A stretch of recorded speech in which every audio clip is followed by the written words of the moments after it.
Vous êtes branchés sur la fréquence 9/3/4. Le podcast Harry Potter, chapitre par chapitre. Bonjour à tous et bienvenue dans ce nouvel épisode de Fréquence 9/3/4. Je suis Jérémy. Et je suis Marina. On avait retrouvé notre cher Sirius Black au précédent épisode. Bon, c'était ambiance homme des cavernes, affamé, mais au moins il est bien là, proche de Poudlard et de Harry. Et on a passé en revue aussi le nouvel article polémique de Rita Skeeter qui s'en prenait cette fois à Hermione Granger en l'accusant d'utiliser des filtres d'amour et de semer la zizanie dans les cœurs de Harry et Victor Krum. Bon, évidemment, tout ceci est faux, mais on va voir que même si ces articles sont ridicules, Rita Skeeter a une influence considérable et cela risque bien de retomber sur Hermione une nouvelle fois. Mais ce n'est rien comparé à l'état terrible dans lequel on va retrouver Monsieur Crompton, qui va faire soudainement sa réapparition. Sur un ton plus léger, on va aussi faire connaissance des nifleurs dans ce chapitre, et oui, les petits nifleurs. Et d'ailleurs, pour cet épisode, il nous a apporté une petite pépite. Le nifleur. Que dis-je ? Un trésor d'invité. Parce que nous avons le grand plaisir de recevoir Marianne à nos micros. Salut Marianne, comment ça va ? Salut, ça va très bien. Et vous ? Bah oui, ça va. Merci. Ça va. On précise quand même qu'on est tous et toutes autour de la même table, voilà. Et c'est la première fois chez nous, dans nos studios habituels, parce qu'on l'avait fait au bal des sorciers. On est allé récemment, mais là, ça fait trop plaisir parce que du coup, pour le bal, on a acheté un troisième micro et on s'est dit, on pourra avoir des vrais invités. Donc, tu es bien là. On peut te toucher. Comme Voldemort avec Harry. Et nous sommes en vidéo pour les membres du Patreon aussi. Oui. On peut leur faire un petit coucou. Coucou. Voilà. On l'avait fait en vidéo aussi au bal, mais là, on s'est dit, c'est vraiment un plan fixe, classique. Et si vous êtes abonné Patreon, vous pouvez nous voir en vidéo si ça vous dit. Mais je pense que ça peut être sympa de faire ça à chaque fois qu'on a un invité en physique et tout. Pourquoi pas ? Carrément. De faire une vidéo, ça peut être sympa. Et donc, du coup, en plus, Marianne, normalement, vous l'avez déjà vue en vidéo. Oui. Puisque c'est une ancienne membre du podcast. Oui, c'est vrai, on l'a pas encore dit. Oui. Oui, parce qu'on a quand même beaucoup d'auditeurs et d'auditrices qui ont écouté le podcast ou qui découvrent le podcast. Et qui réclament une réunion podcast. Là, on en a un petit aperçu quand même. Ouais. C'est la 3e membre du podcast, je crois, qui vient dans l'émission. On en a eu pas mal quand même. On a eu Lucas, Vanessa, Anthony. Ouais. Lucas, Vanessa, Anthony. Peut-être la 4e.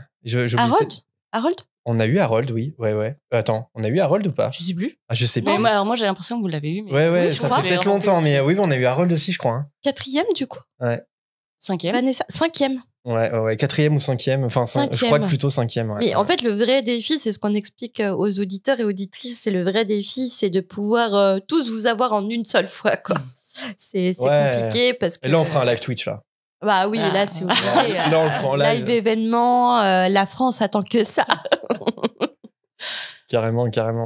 Non, c'est cool, Marianne, en tout cas. Puis, moi, je suis super content d'avoir une invitée comme ça en présentiel. Ça me rappelle justement le podcast. Tu avais participé quand même à pas mal d'épisodes, mais pour ceux qui ne te connaîtraient pas, Marianne, est-ce que tu peux te présenter vite fait et, par exemple, commencer par dire comment tu as découvert Harry Potter, puis c'est quoi la place que ça a, cette saga, dans ta vie d'adulte ? Alors, moi, je crois que c'est ma cousine qui avait 5 ans de plus que moi, parce que je devais avoir 8 ans à l'époque, qui m'a fait découvrir les films, les 3 premiers. Et c'est là que je me suis dit, il faut que je lise la suite, parce que je peux pas attendre les films. Et donc, j'ai commencé à lire La Coupe de Feu. Et puis... Et t'avais quel âge ? Il me semble, c'était avant du coup la sortie de La Coupe de Feu, qui est sortie en quoi, 2005 Je dirais 2005, ouais. 2005, donc j'avais 10 ans en 2005, donc ouais, j'avais 8-9 ans, je pense, quand j'ai commencé. C'est vrai, t'es plus jeune que nous. Ouais. Tu vas sortir tout de suite de cette salle. Donc voilà. Et puis, j'ai lu tout d'un coup. J'ai emprunté les livres à la bibliothèque de chez mes parents et j'ai vraiment tout lu d'une traite. Je pouvais vraiment pas attendre les films. Puis après, les films sont arrivés. J'en ai pas vu beaucoup au cinéma. Je sais plus trop comment je les ai vus d'ailleurs.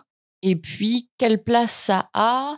Alors là, Aujourd'hui, je dirais que c'est un peu moins dans mon esprit. Ça l'a été du coup au moment du podcast. Ouais, ça a peut-être ravivé aussi. Ouais, du coup, là, c'est vrai que la vie a fait que je me suis aussi intéressée à d'autres choses et je suis plutôt là concentrée sur d'autres œuvres. Mais j'ai toujours ce rapport nostalgique. Donc, quand ça passe, soit à Noël ou autre, voilà, c'est obligatoire. Tu fais des relectures ou pas? Non, ça fait très longtemps. Ça fait très longtemps que j'ai pas lu. Je sais même pas si je les avais tous relus une deuxième fois. Ah ouais. Je crois que j'avais dû lire certains passages ou certains, ceux qui m'intéressaient le plus. Mais non, des relectures, j'en ai pas refaites. Et là, en relisant du coup le chapitre, je me suis dit que ça serait peut-être bien. J'aimerais bien du coup avoir ce regard-là, le regard de maintenant sur l'écriture, avoir peut-être un esprit un peu plus critique juste sur l'écriture. Ton regard d'adulte aussi. Ouais. Et donc voilà, donc je m'en suis un peu éloignée.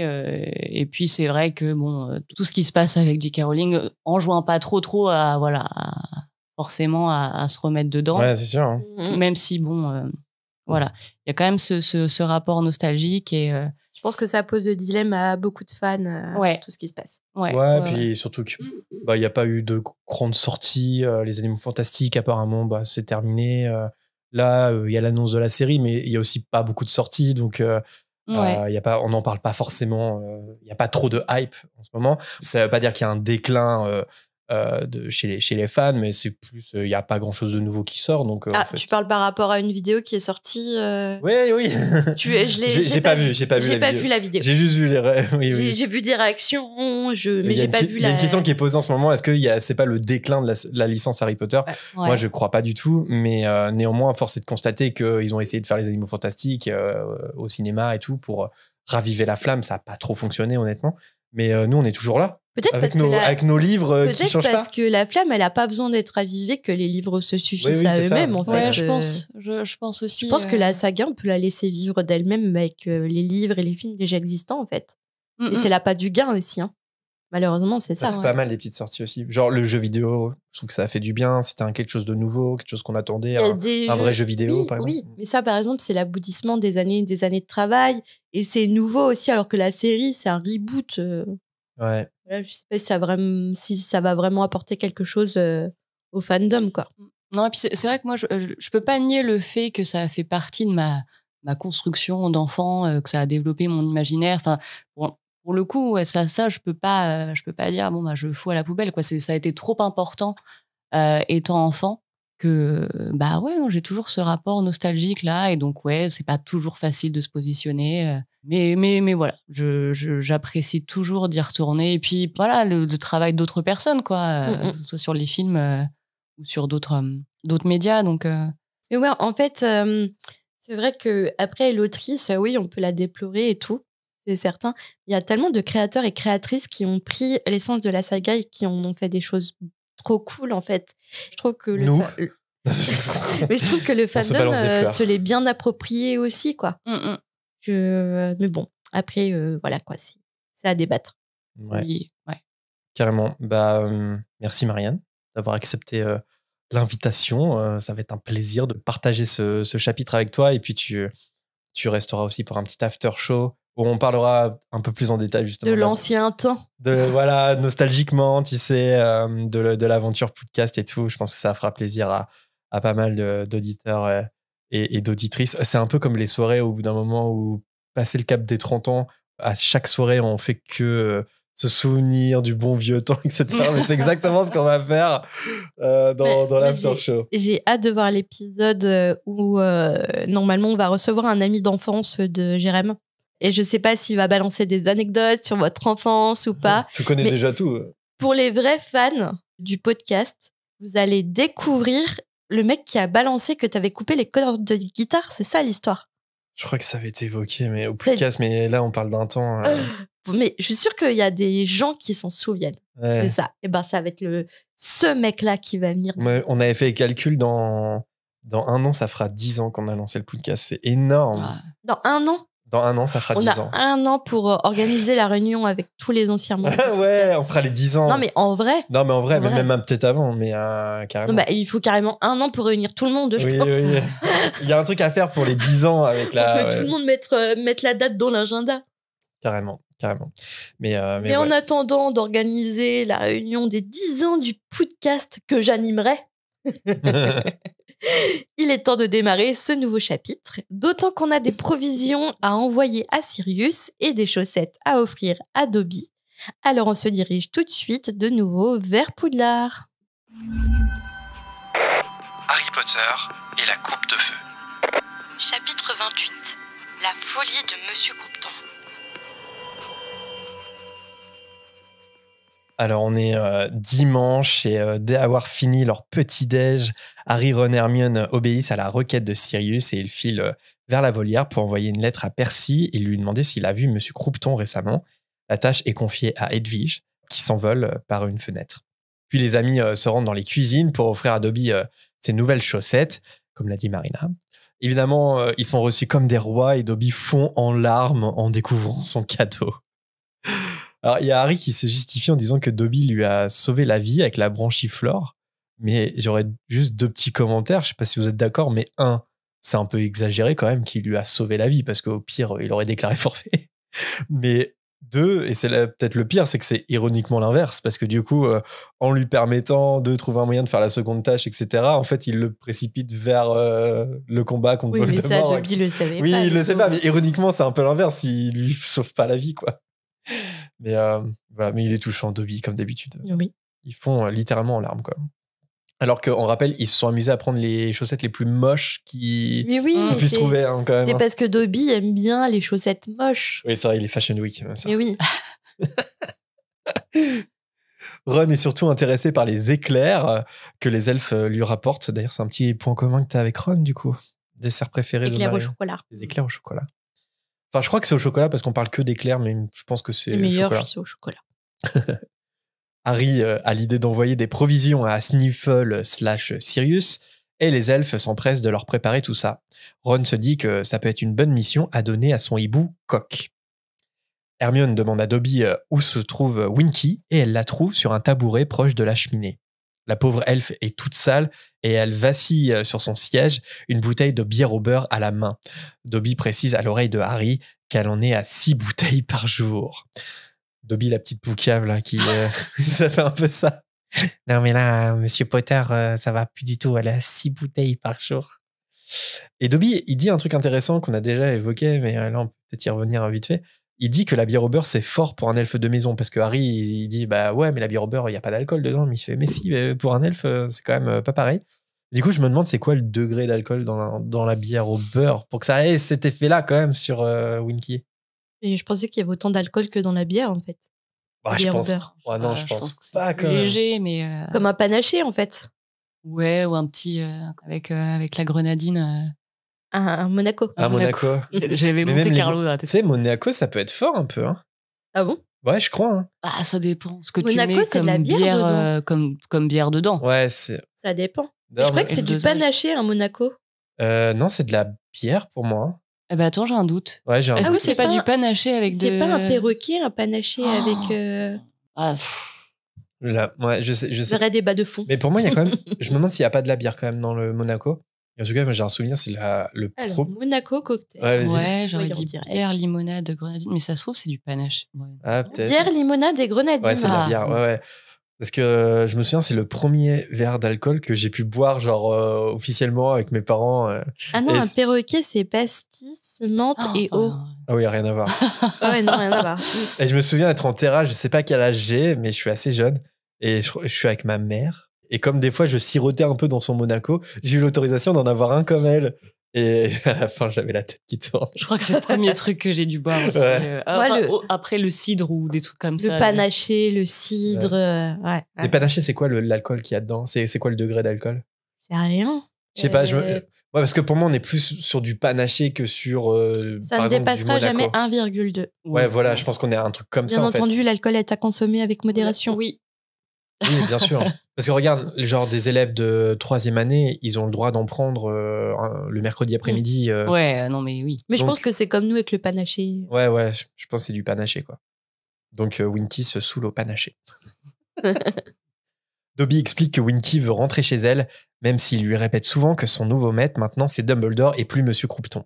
En entendant son nom, Harry a une idée et il demande à l'elfe si elle sait ce que Monsieur Croupton fait en ce moment, parce que personne ne l'a vu ces derniers temps, et d'après la Gazette du Sorcier, il serait malade. Information inquiète Winky qui dit que Monsieur Croupton a besoin d'elle.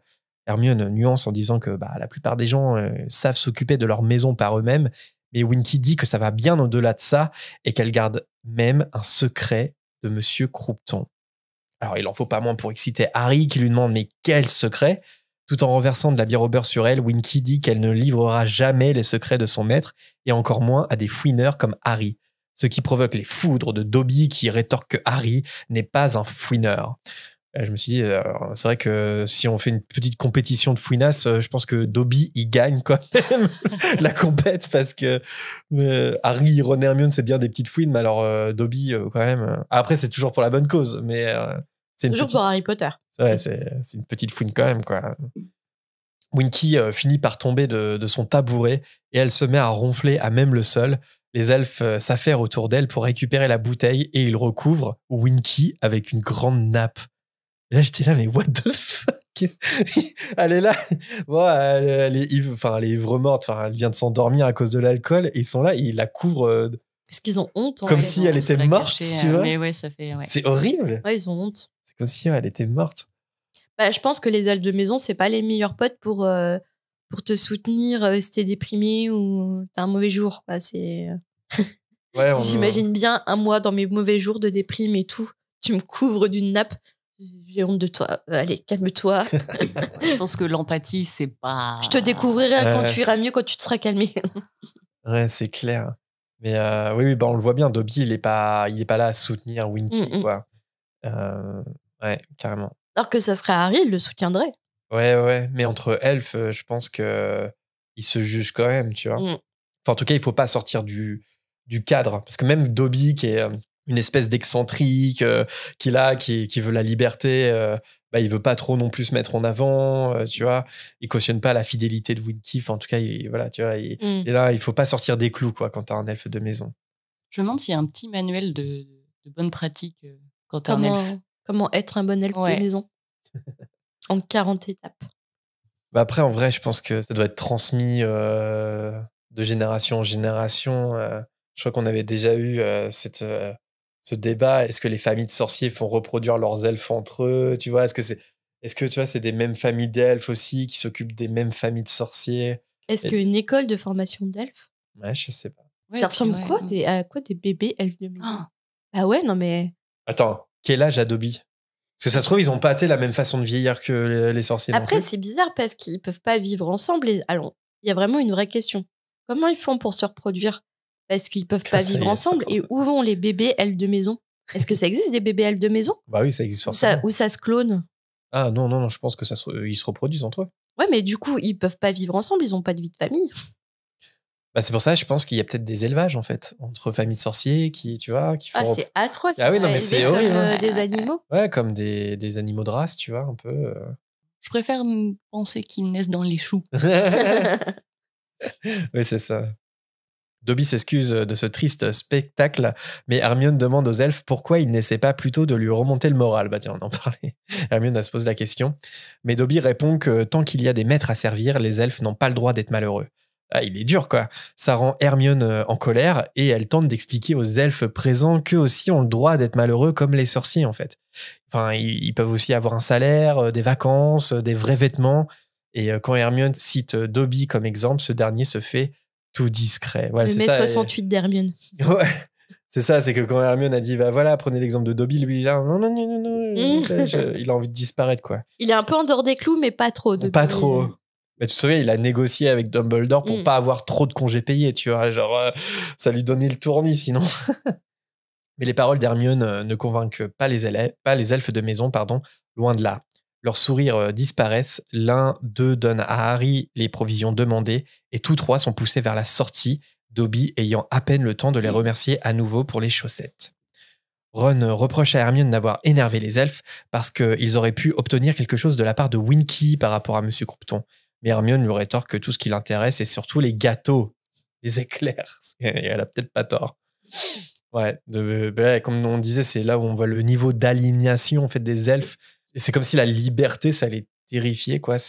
Mais c'est ça. Hermione, elle a du chemin à faire pour changer la donne, quoi. Ron et Hermione continuent de se disputer, si bien que Harry préfère retourner seul le soir à la volière pour envoyer les provisions à Sirius. Finalement, il préfère confier cette tâche à 2 hiboux de l'école parce que Coq est bien trop petit pour porter un jambon entier. Vous petit Coq, quand même. Ouais, Ron, il a dû être un peu optimiste sur son hibou. Ouais, on va lui envoyer de la nourriture. Hein. Et Harry, je pense qu'il a vu tout de suite que c'était impossible. C'est mignon. Harry profite du calme pour admirer la vue par la fenêtre, avec au loin la forêt interdite et les voiles du vaisseau de Durmstrang. Son regard tombe sur Hagrid, qui semble creuser devant sa cabane, probablement pour avoir un nouveau potager. Harry voit alors Madame Maxime sortir du carrosse de Beauxbatons et venir à sa rencontre. Mais Hagrid, appuyé sur le manche de sa pelle, a l'air de tourner court la discussion, si bien que Madame Maxime finit par repartir. Harry n'a pas trop envie de retourner dans la salle commune de Gryffondor pour entendre Ron et Hermione se disputer. Alors il reste là, entouré d'hiboux, à observer Hagrid creuser jusqu'à ce que la nuit tombe. J'aime bien ce petit passage contemplatif, solo avec Harry. Je trouve que c'est pas souvent qu'il se retrouve seul et là même il pourrait repartir et puis non, il décide de regarder Hagrid creuser là son trou devant sa cabane et c'est presque de l'ASMR avec les petites chouettes autour de lui. J'ai bien aimé. Et je me suis dit aussi que ça doit être compliqué, je sais pas, pour Harry de gérer souvent les disputes de Ron et Hermione. Parce que tu vois, ça arrive souvent. Alors lui, il s'est disputé avec Ron avant, mais ça arrive quand même plus souvent que ce soit Ron et Hermione. En fait, il y a tout le temps des conflits dans leur trio. Bah quand même. Hein. Bah, ça concerne jamais les mêmes personnes, mais Harry s'est jamais fâché avec Hermione. J'ai l'impression. Est-ce qu'il s'est jamais fâché avec Hermione ? Harry s'est fâché avec Ron s'est fâché avec Harry et Hermione. Hermione s'est fâchée avec Ron, mais... Il y a des petites remarques des fois. Ouais, des reprises. Ouais. Mais jamais de grosses disputes comme Hermione et Ron ont pu avoir ou Harry et Ron. Il n'y a jamais de froid entre Harry et Hermione.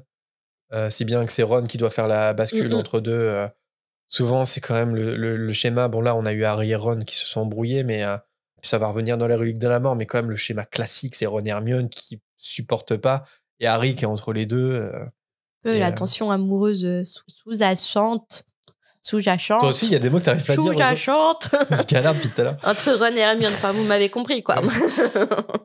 Parce que là, le passage, il est beau et tout, il est dans la volière, il préfère rester, il y a un côté ASMR, comme je disais. Mais c'est un peu triste aussi, parce qu'il est là en mode « Oh, j'ai pas envie de les retrouver, ils me saoulent, quoi. » Après, il a peut-être d'autres potes aussi. Ils sont assez exclusifs, tous les trois. Hein, ouais, ils sont exclusifs, quand même. Ouais. Fort heureusement, au petit déjeuner le lendemain, les tensions entre Ron et Hermione se sont apaisées. Ron pensait que les elfes se vengeraient d'Hermione avec la nourriture, mais force est de constater qu'il avait tort, tant les plats sont aussi succulents les uns que les autres. Bon, là, je me suis dit, ok, mais si on aime le breakfast à l'anglaise quand même, parce qu'ils mangent du lard, des œufs, des harengs le matin. Lard, les œufs, je peux comprendre. Mais les harengs, surtout le matin... Ils font ça, les Anglais ? Comment ? Ils mangent du hareng. Les harengs, en plus, c'est ultra salé et tout, c'est ouf. Ouais. Toi, du lard le matin, tu mangerais ? Oh ouais, je pense. Maintenant, oui. Ouais, je pense. C'est l'âge, ça. Bah... Chocolat noir, non ? Non, toujours pas. Et je prends du sucre avec mon café. Et toi, le salé au petit déjeuner, Marianne ? Ah si, carrément. Ah ouais ? Ouais, mais pas le hareng. Non, le hareng, je peux pas. Ok. Ça, ah non, moi, le salé le matin, je peux pas. Même les petits beans, ça passe. Mais ça a toujours été ou c'est un truc qui... Vraiment non, avec l'âge qui arrive ? Ça a toujours été. Et puis, alors si, avec l'âge, je suis plus salé que sucré. Maintenant, je suis plus trop sucrerie, tout ça, c'est plus trop mon truc. Mais ouais, ça a toujours été. J'ai le souvenir de mon grand-père qui mangeait du saucisson au petit déjeuner. Moi, j'étais là avec mes cornflakes et lui, il avait son saucisson, son pâté avec la baguette de pain. Ouais, et le café. Et moi, j'étais là. Et pour le coup, ça me fait toujours un peu cet effet. Genre, vraiment, le salé, j'y arrive pas. Après, je pas passé le cap. Entre prendre un breakfast à l'anglaise et prendre du saucisson. Oui, voilà, c'est breakfast à la française. À la franchouillarde. Ouais, c'est ça. Non, par contre, en Angleterre, j'ai déjà pris, quand je mangeais de la viande en plus, le vrai breakfast. Et c'est vrai que bon, le hareng, non, jamais de la vie, mais c'est vrai qu'il y a des trucs assez sympas, quoi. oui. Tout ce qui est bacon avec les œufs et tout. Enfin, ouais, c'est les beans. Toi qui aimes les beans. Ah, j'adore les beans. Ma passion. Ils en parlent pas des beans, mais on peut imaginer qu'il y en a. Passion beans et éclairs au chocolat. Si tu te brosses pas les dents après, si tu te brosses les dents avant le hareng toute la journée, par contre, ça doit être sympa. Hein. Bah là, par exemple, là, c'est typique d'une scène où ils prennent leur petit déjeuner puis ils vont direct en cours. Mais moi, je me suis toujours posé la question. Franchement, je me suis dit... Ils se lavent jamais. Le brossage de dents, il se passe quoi? Bah non, c'est vrai. Alors ça, c'est sûr. Ou alors, il y a vraiment une ellipse. Mais j'ai pas l'impression qu'ils vont directement en cours. Surtout qu'ils vont on sait pas, ils ont peut-être le temps de passer aux toilettes. Oui, tu les dents. Allez, on va se dire que oui.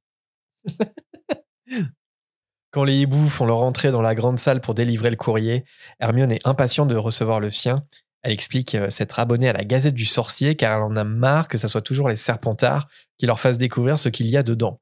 Sauf que la chouette Laponne qui vient à sa rencontre n'apporte pas de journal mais une simple lettre. Tout comme 6 autres hiboux qui font leur arrivée et qui se bagarrent pour livrer leur lettre en premier. Hermione est intriguée et elle ouvre une première lettre au hasard. Elle est consternée après l'avoir lue et Harry découvre pourquoi. C'est un message écrit avec des lettres de journaux collées les unes à côté des autres et c'est marqué « Espèce de dévergondé, Harry Potter mérite mieux que toi, retourne chez les Moldus ». Et dans le texte, c'est vraiment écrit avec les majuscules. Les gens sont fous. Hein. En fait, chacune des lettres qu'elle a reçues sont similaires.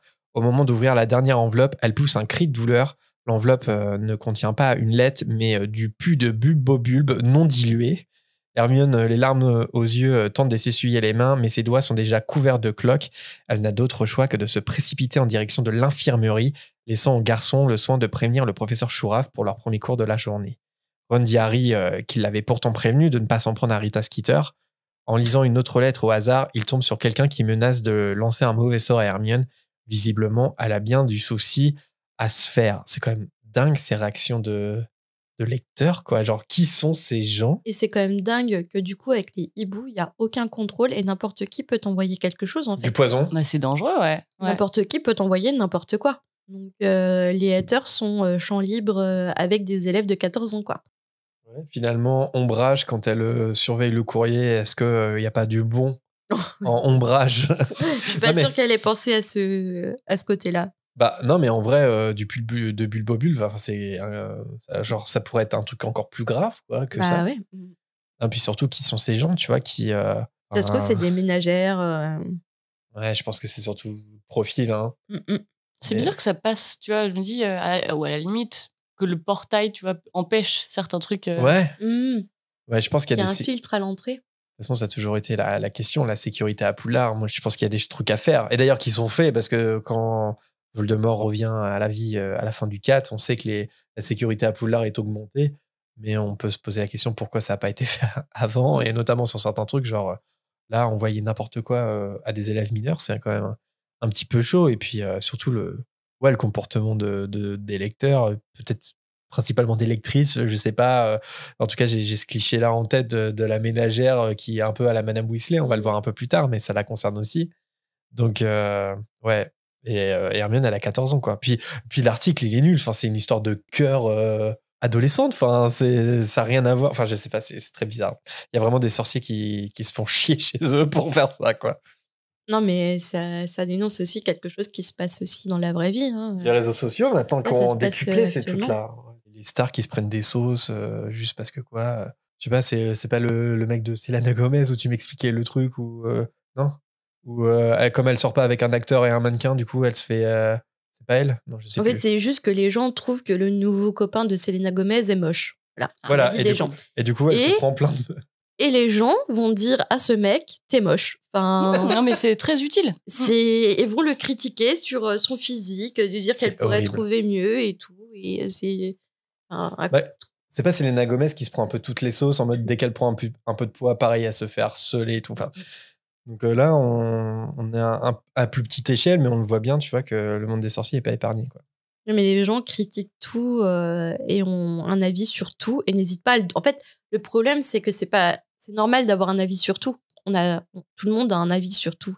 Il y a une situation, on a notre avis. Mais on va pas dire à la personne « je trouve que ce que tu fais, c'est de la merde et je te le dis. » Avec les réseaux, c'est ça, en fait.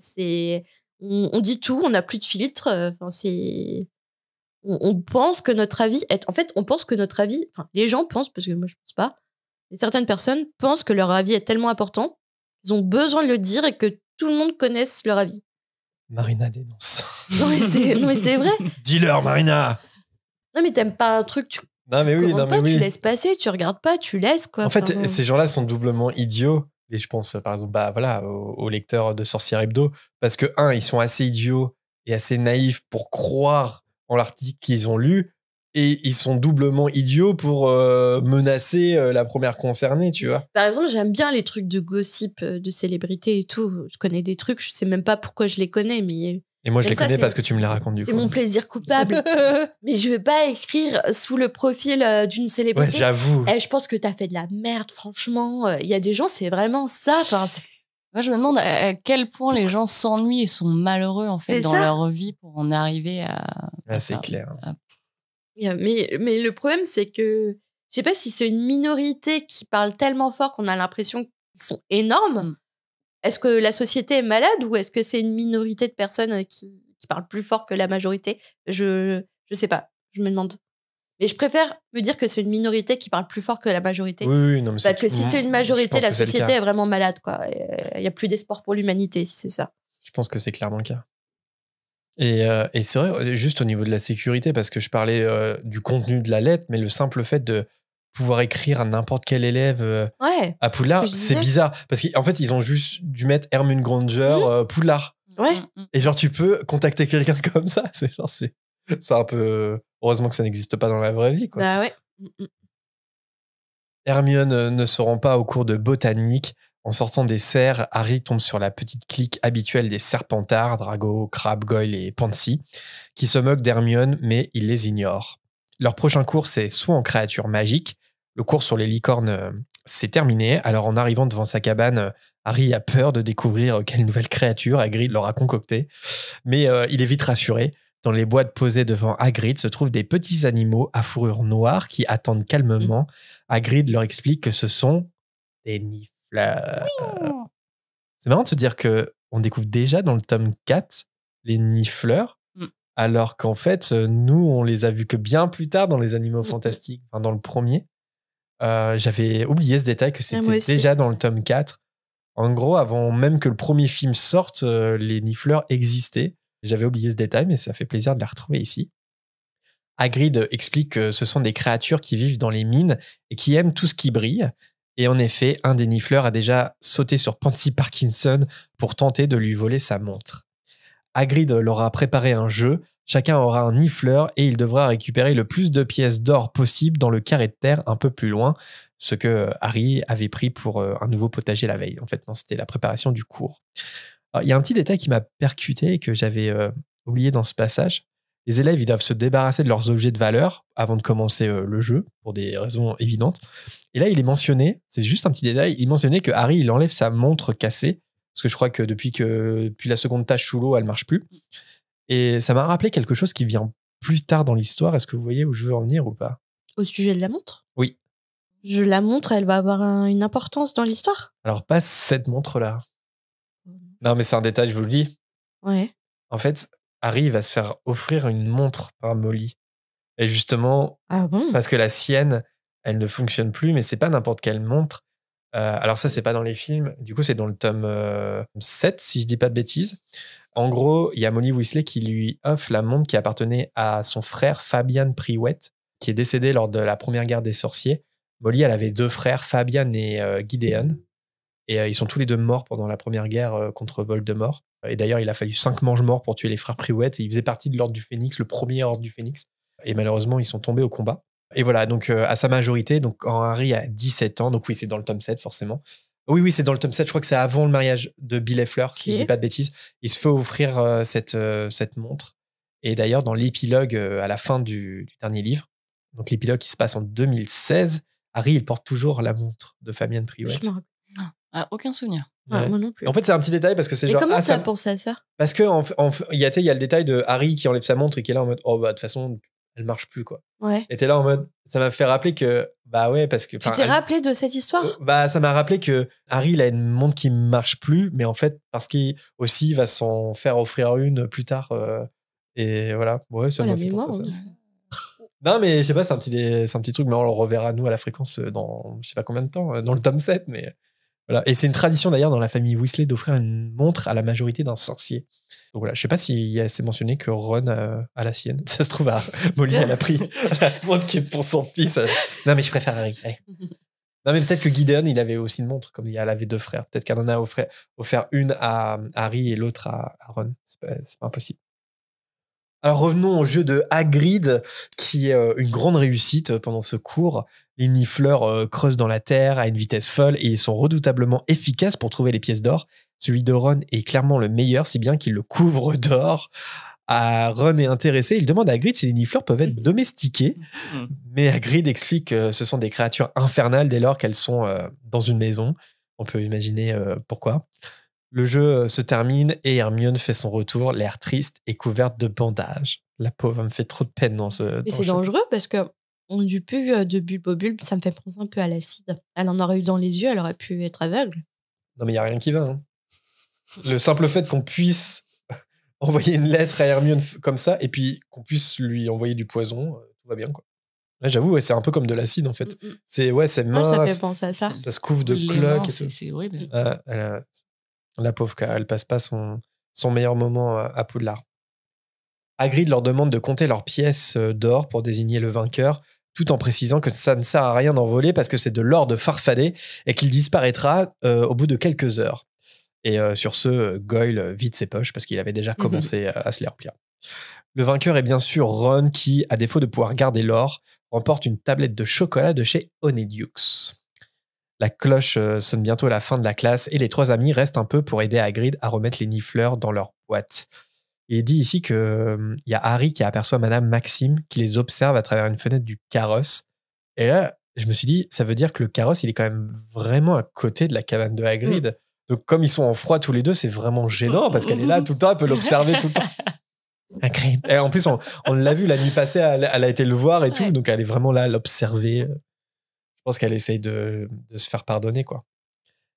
Hagrid interroge Hermione sur la provenance de ses bandages et Hermione lui explique l'histoire des courriers, tout ça.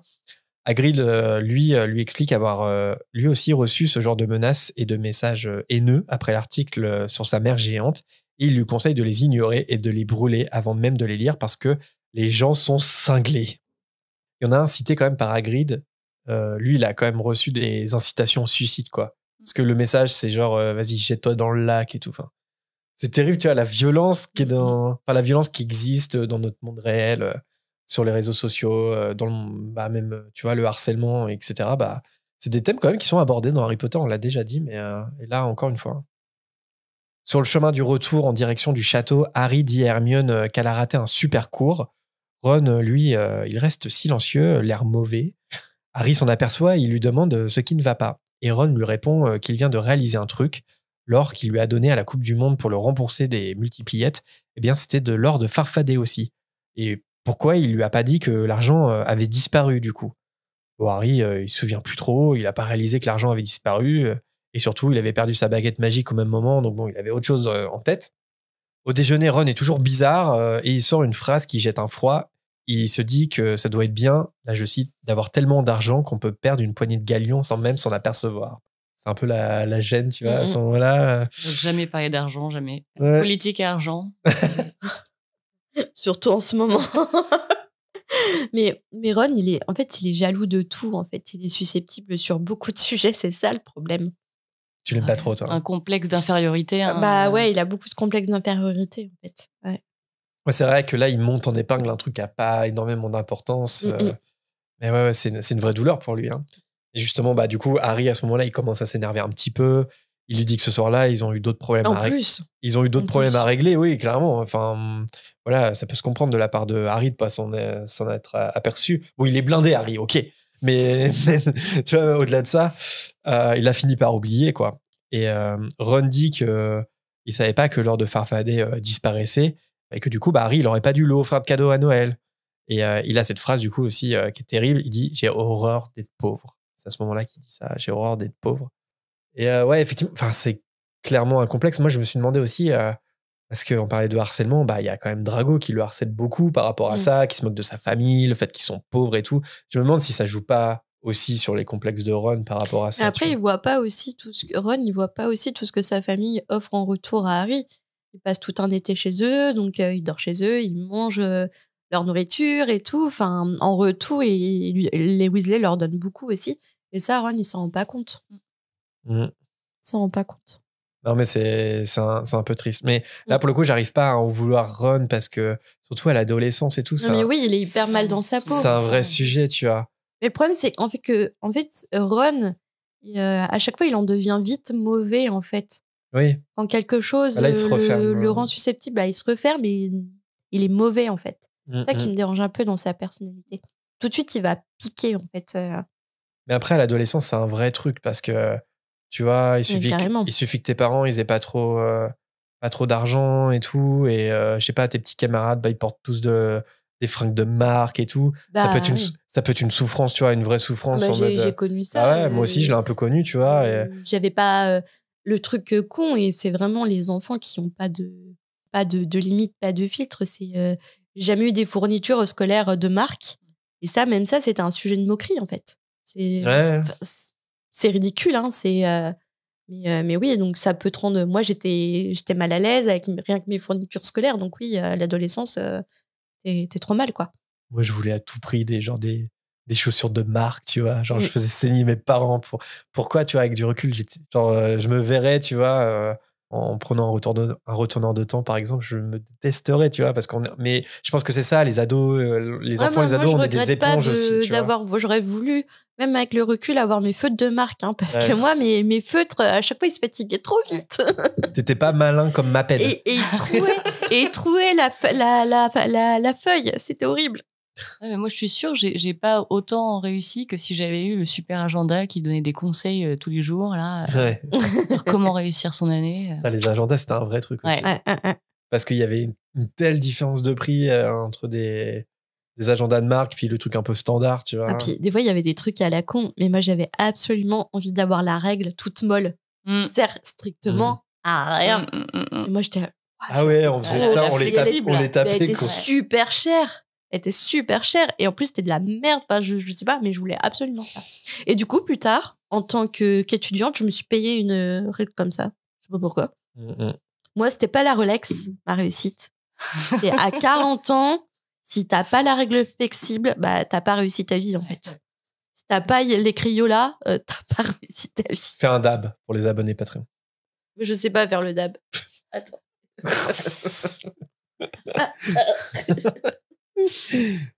Bon, Ron explique qu'il comprend pourquoi Fred et George essayent de gagner leur propre argent. Hermione tente d'alléger l'ambiance en lui disant qu'ils lui offriront un nifleur à Noël s'il veut, et que bon, il faut aussi voir le bon côté des choses. Lui, au moins, il n'a pas les doigts pleins de pu. Hermione qui essaie de prendre du recul, enfin de lui faire prendre du recul en tout cas.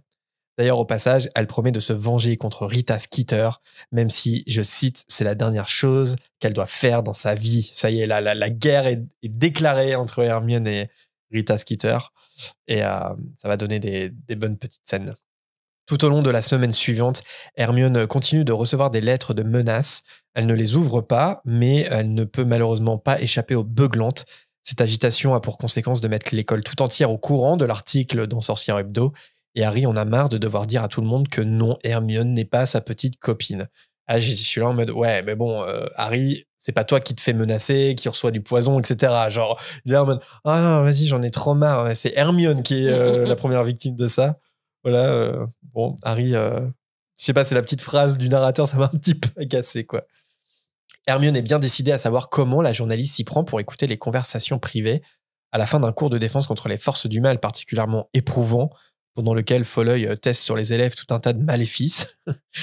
Bon, bref, on en a beaucoup parlé, mais c'est court dans aucun sens.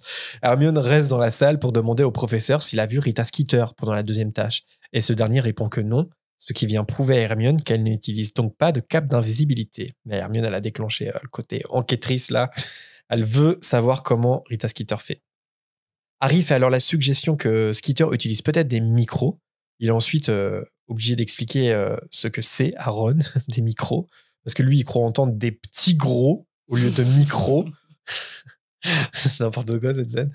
Mais Hermione, exaspérée, les ramène encore une fois à l'ouvrage sur l'histoire de Poudlard parce que s'il l'avait lu, il saurait que la technologie moldue ne peut pas fonctionner ici à cause des ondes magiques. Peut-être un petit rappel sur les sorciers et la technologie. J'ai été faire un petit tour du côté de Pottermore. Je sais pas si ça vous intéresse, mais J.K. Rowling, elle a écrit un article en août 2015 sur le sujet, l'époque où elle écrivait encore des trucs intéressants et passionnants. On y apprend dans cet article que les sorciers sont peu enclins à utiliser Internet, parce qu'elle parle d'Internet pas mal dans l'article de Pottermore, parce qu'en fait, ils ont tellement de possibilités avec la magie que ça les intéresse pas vraiment. Ou alors, justement, il y en a qui sont un petit peu curieux et qui jettent un œil à ce qu'est Internet, mais ils s'y intéressent pas plus que ça. Moi, je trouve que ça leur faciliterait quand même la vie. On avait évoqué, par exemple, quand ils font des recherches à la bibliothèque. Genre, je sais pas si aujourd'hui, il y a d'autres moyens. Pour leur dire, bah non, mais après, bah non. Oui et non, parce que Internet n'est pas nourri en informations sur le monde de la magie. Bah, sauf si les sorciers l'utilisent pour eux. Est-ce qu'ils peuvent faire un Internet sorcier? Moi, je pense les que moldus n'ont pas accès. Tout est possible. Mais a priori, c'est pas tant le cas que ça. Moi, je crois que j'ai cru avoir lu quelque part qu'il y avait Internet à Poudlard maintenant, et notamment pour l'étudier en cours sur les moldus. Mais c'est pas dans l'article de J.K. Rowling et j'ai pas retrouvé la source. Mais justement, Pottermore dit que, en gros, que non, il s'intéresse pas trop à Internet, quoi. Et par contre, on a quand même quelques petites anecdotes assez croustillantes. Dans l'article, on y apprend que des sorciers passionnés par la télé moldue ont tenté de lancer leur propre chaîne sorcière au début des années 80. Mais le projet a été annulé par le ministère par crainte de mettre en péril le secret magique. Parce que par exemple, si les moldus tombaient sur la chaîne de télé sorcière, bon, ça aurait pu être bizarre. Ah ouais, elle est vraiment croustillante. Ça croque. Ah ouais, l'anecdote, ouais, elle est croustillante. C'est croquant. Mais en fait, il existe déjà une chaîne de télé sorcière. C'est non, je sais pas si c'est ça. Genre Gulli, passé une certaine heure, il passe pas que des dessins animés, genre les Zinzins de l'espace, des trucs comme ça. Non. Alors là, mais pourquoi il y a une sorcière? époque, je me souviens de ça, mais Pourquoi sorcière les Zinzins? T'as déjà vu les Zinzins de l'espace? Genre. les Zinzins de l'espace et après. Non, c'est Oggy les cafards, ça? Ouais, bah ouais, Oggy Ah, le mais je crois qu'il y a une époque, ils passaient les deux Oui. l'un après l'autre. Tu rentres de soirée, t'as encore un coup dans le nez, tu tombes là-dessus, c'est expérience sorcière. Hein. Ça m'étonnerait pas que ce soit des sorciers qui aient créé. Non, moi, l'expérience sorcière, c'est quand tu t'endors et tu te réveilles à 5h du mat et t'as chasse et pêche à la télévision. Il y a C'est la galinette cendrée. Et là, quelque chose qui nous intéresse un peu plus, comme on fait du podcast, il existe bien des radios sorcières, mais d'après le ministère, les moldus auditeurs de radio auraient plus de facilité à se convaincre qu'ils ont mal entendu, par exemple s'ils tombent sur une chaîne de radio sorcière. Et c'est ce qu'on entend pendant les enquêtes paranormales sur YouTube. Donc les moldus sont plus là en mode ils pensent qu'ils ont halluciné s'ils tombent sur une chaîne de radio sorcière. Et donc du coup ça pose moins de problèmes pour le secret magique. Voilà. Il est dit quand même que les sorciers, ils ont globalement trop de fierté pour utiliser des objets moldus, même si ils ont par exemple adapté leurs moyens de transport, les voitures, les motos, les trains, ça pour le coup ils les utilisent. Donc il y a quand même des contre-exemples. Hein, tu vois, même le Poudlard Express, ils l'ont même volé. C'est une locomotive qu'ils ont volée au Moldu. Donc pourquoi pas Internet? Moi j'aime bien imaginer qu'il y a Internet à Poudlard aujourd'hui. Quand même qu'ils utilisent, je sais pas, c'est aussi une ouverture d'esprit, je pense que ça va dans leur intérêt aussi aux sorciers. Pour communiquer avec leurs proches, quoi. Ouais. Puis même de se mettre un peu plus au courant sur comment le monde fonctionne, parce que genre les sorciers, c'est 0, je sais pas combien de la population mondiale, mais je sais pas, j'imagine un monde sorcier aujourd'hui, après la Deuxième Guerre, après que Voldemort soit enfin disparu, bah peut-être un peu plus d'harmonie entre les sorciers et les moldus. Toujours un secret magique, pourquoi pas, mais peut-être des sorciers qui sont un peu plus intéressés, un peu moins condescendants par rapport à toute la technologie moldue, parce que on le voit bien dans Harry Potter, il y a plein de trucs qu'ils n'ont pas et pourtant ça leur faciliterait clairement la vie. Bon, après ce petit moment Pottermore encyclopédie sur la technologie et les sorciers, revenons au chapitre. Revenons avec Ron, qui n'est pas convaincu que d'enquêter sur Rita Skeeter est la chose la plus importante en ce moment, mais Hermione lui rétorque qu'elle ne lui demande pas de l'aider, puis elle s'éloigne seule en direction de la bibliothèque. Ron demande à Harry combien il parie qu'elle revient avec des badges « Je hais Rita Skeeter ». Bon, Ron, il m'énerve, mais là, sa petite pique, ça m'a fait rire. On peut parler vite fait quand même des mecs, parce que, genre, Hermione, elle vit pas son meilleur moment, mais clairement, les mecs, ils ont du mal à se mettre à sa place, en fait, parce que même pire, Ron, il est là à la faire culpabiliser en mode « Ah, je te l'avais dit de pas t'en prendre un Rita Skeeter. » C'est la deuxième fois dans le tome qu'il lui dit ça. Tu crois que c'est le moment de chercher à te venger, etc. Alors qu'il devrait plus être là à lui apporter du soutien, en fait. Genre, ils ont un problème, hein, les garçons. Hein. Mais après, est-ce que c'est pas aussi crédible? Bon, quand t'as 14 ans, que t'es un garçon... Moi, je continue de penser que... Je sais pas, même quand j'ai un recul sur ma propre adolescence, avec du recul, je me dis que la plupart des filles étaient quand même plus matures que nous, les garçons. Oh, carrément. Et c'est peut-être ça qui est retranscrit ici, quoi. Clairement, Harry et Ron ne sont pas à la hauteur de leur amie Hermione et de ce qu'elle est en train de vivre là. Hein. Oui, et puis il y a une grosse différence quand même entre les garçons sur le prendre soin. Même une fois adulte, il y a toujours une petite différence. C'est des stéréotypes, mais qui sont quand même un peu fondés. Après, ça dépend toujours de la personnalité de la personne, mais après, je pense qu'on a une autre approche aussi des choses plus souvent. Ça reste quand même dans l'éducation, à la socialisation. Hein, les filles doivent prendre plus soin. Là où Ron a raison, néanmoins, c'est sur la quantité de travail qu'ils ont à accomplir avant les vacances de Pâques. Harry est obligé d'étudier jusqu'à tard le soir, même s'il n'oublie pas d'envoyer des provisions à Sirius. Concernant Percy, la réponse apportée par Edwige ne parvient qu'à la fin des vacances. La lettre fait partie d'un colis comprenant des œufs de Pâques que leur a envoyé Madame Weasley. Alors là, on va évoquer un petit détail. Parce que l'œuf d'Hermione est étonnamment beaucoup plus petit que celui de Harry ou Ron. Et Hermione se demande si Madame Weasley ne lirait pas Sorcier Hebdo. Ce que Ron lui confirme, pas trop perturbé par la tristesse apparente d'Hermione. Là aussi, hein, Ron, pas du tout dans le soutien, en mode « Ah ouais, lis Sorcier Hebdo. » Bon, Madame Weasley, qui est... je sais pas... Genre, ça me fait de la peine de lire ce passage, genre... parce que, Après, on sait que Madame Weasley, elle peut être dure dans ses jugements. Elle a des... Dans le chapitre précédent, je crois, elle traite certaines filles de gourgandines, selon Ron. Oui. Et je pense qu'elle a le mot gourgandine un peu facile, je pense. Ouais, mais je la trouve pas très intelligente, quoi, là-dessus, là. Ouais, non. Ouais, c'est pas son meilleur moment. Hein. Et surtout, en fait, c'est ridicule, tu vois. L'article est ridicule, tu vois. Et c'est une gamine de 14 ans. Ouais. Enfin, puis elle connaît Hermione, elle connaît Harry, elle connaît... Enfin, c'est totalement débile. Et puis, même si c'était vrai, qu'est-ce que ça peut bien lui faire, tu vois? Est-ce que c'est par rapport à Crum, peut-être? Non? Le fait qu'elle je pense s'acoquinerait avec un étranger. Non, je pense que c'est le fait qu'elle joue avec Harry. Non, moi, je le prends plutôt comme ça. Ouais. Genre, tu brises le cœur de mon petit Harry chéri. C'est plus comme ça, ouais, je pense. Ouais. Ou peut-être aussi que, comme dit Ron, elle l'apprend du coup comme une gourgandine, tu vois. Je veux dire, peut-être que Ron, pour le coup, il a bien capté sa mère là-dessus, tu vois. C'est peut-être un truc qu'elle s'est dit en lisant l'article et en le prenant premier degré. Ouais. C'est un petit peu dommage. Madame Weasley n'est pas parfaite, on s'en rend compte ici. Voilà. Harry demande alors à Ron de lire la réponse apportée par Percy. Cette dernière est brève et d'un ton assez froid. Percy explique qu'il n'a pas vu M. Croupton depuis quelque temps, mais qu'il sait reconnaître les hiboux de son patron. Il en a assez qu'on l'embête avec des rumeurs ridicules concernant Croupton, donc il leur demande de bien vouloir le laisser tranquille, à moins que ça soit important. Donc en parlant d'homme politique, d'ailleurs, donc de M. Croupton, McGonagall retient Harry à la sortie d'un de ses cours de métamorphose pour lui signaler que Ludo Verpet attend les champions sur le terrain de Quidditch, le soir même à 9h. Il va leur annoncer en quoi consiste la 3e tâche. À 20h30, le jeune Gryffondor quitte sa salle commune pour rejoindre le lieu de rendez-vous. Sur le chemin, il croise Cédric Diggory.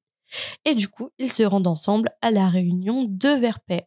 Le chemin doit être un peu malaisant. Parce que du coup, je sais pas, ça fait longtemps que t'as pas fait de relecture, mais Cédric et Harry, enfin Harry, il est un peu en bisbille avec Cédric parce que Cédric, c'est le vrai champion de Poudlard et puis lui a volé entre guillemets de show, donc il est un peu jaloux, quoi, Harry. Ah tiens, salut. On va faire la route ensemble. C'est un peu Mister Parfait de l'extérieur, Cédric Diggory. En entrant sur le terrain de Quidditch, tous les deux voient que le terrain habituellement plat et lisse est désormais rempli de petites haies qui serpentent et se croisent dans tous les sens. Verpet, Krum et Fleur sont déjà là et attendent les nouveaux venus au milieu du terrain. Harry est accueilli par un grand sourire de la part de Fleur, et ça c'est assez nouveau pour le souligner. Parce qu'en effet, depuis qu'Harry a sauvé sa petite sœur de l'eau, elle n'affiche plus sa bitching resting face en sa compagnie. Oui, c'est vrai. Mais je trouve que le comportement de Fleur, malheureusement, ça représente bien le stéréotype français. C'est tout le temps la gueule, on râle et tout, et on est un peu jugeant sur tout et n'importe quoi. Oui, on peut accepter le cliché. Je trouve qu'on l'accepte, le cliché. Après, elle est particulièrement agaçante quand même dans toute la première partie. Elle se plaint de tout, tu sais, elle se plaint de la nourriture. Elle est très hautaine. Elle est très, très hautaine quand même. Et puis elle s'aime, j'ai l'impression. Elle sait qu'elle est belle et elle... Alors qu'en vrai, elle est pas comme ça. Donc, du coup, c'est à se demander... je crois que je l'avais déjà dit à l'époque quand on était sur ces passages-là, des délégations qui arrivent à Poudlard. Moi, je me demande si c'est pas un personnage que l'autrice, elle a un peu changé. Et pourtant, je dis rarement ça. Je suis plutôt d'avis à penser qu'elle a tout prévu depuis le départ. Mais là, je me demande, parce qu'elle est tellement présentée de façon négative, elle a l'air tellement hautaine, elle juge tellement tout, que quand même le gap entre ça et elle qui est là en mode qui accepte Bill, parce que même s'il il est défiguré, parce que elle est pas superficielle et tout, elle a quand même une grosse évolution, quoi. Ouais. Elle est devenue un Pokémon après, évolué, qui a rien à voir avec la... Hein, elle a la maturité. Oui, non, on peut évoluer, on peut... elle a évolué en peu de temps. Mais... Ouais.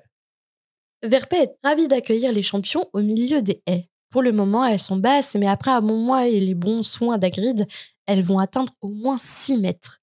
Devant les airs des confis d'Harry et de Cédric, Verpet les rassure en leur disant que leur terrain de Quidditch sera remis en état dès la fin de la tâche. Bon, des haies de 6 mètres qui serpentent et se croisent sur le terrain. En quoi peut bien consister la 3e tâche ? C'est Krum qui apporte la solution. Il prépare un labyrinthe. Le trophée du tournoi sera placé au centre et celui qui l'atteint en premier va recevoir la note maximum. Une épreuve facile selon Fleur. Mais Verpet précise que l'accès au centre du labyrinthe ne sera pas aussi facile que ça, puisqu'il sera agrémenté de quelques obstacles comme quelques créatures sélectionnées par Hagrid ou encore des mauvais sorts à conjurer. L'ordre va se faire par ordre décroissant de points, donc Harry, Cédric, Krum, puis Fleur. La situation paraît amuser Verpet, mais Harry, qui sait de quoi est capable Hagrid en matière de créatures magiques, ne rigole pas du tout de la situation, mais pour imiter tous les autres champions, il hoche poliment la tête. Sans autre question de la part des champions, Verpet les invite à se rendre au château. Harry voit ce dernier se précipiter vers lui, sûrement pour lui proposer à nouveau son aide, mais à cet instant, un sauveur lui tapote l'épaule. Ce sauveur, c'est Krum, qui lui demande s'il peut lui parler. Harry est surpris, mais il accepte. Je peux te parler, Harry.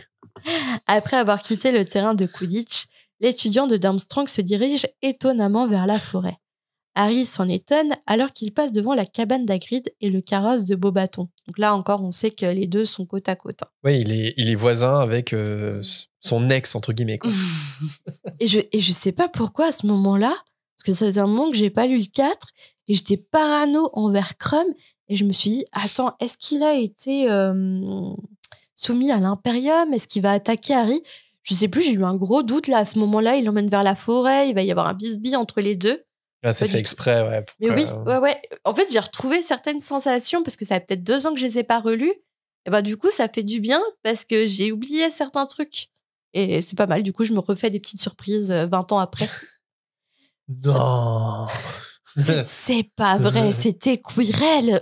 Mais oui, non, mais t'as raison de le souligner parce que là, pour le lecteur, c'est en mode.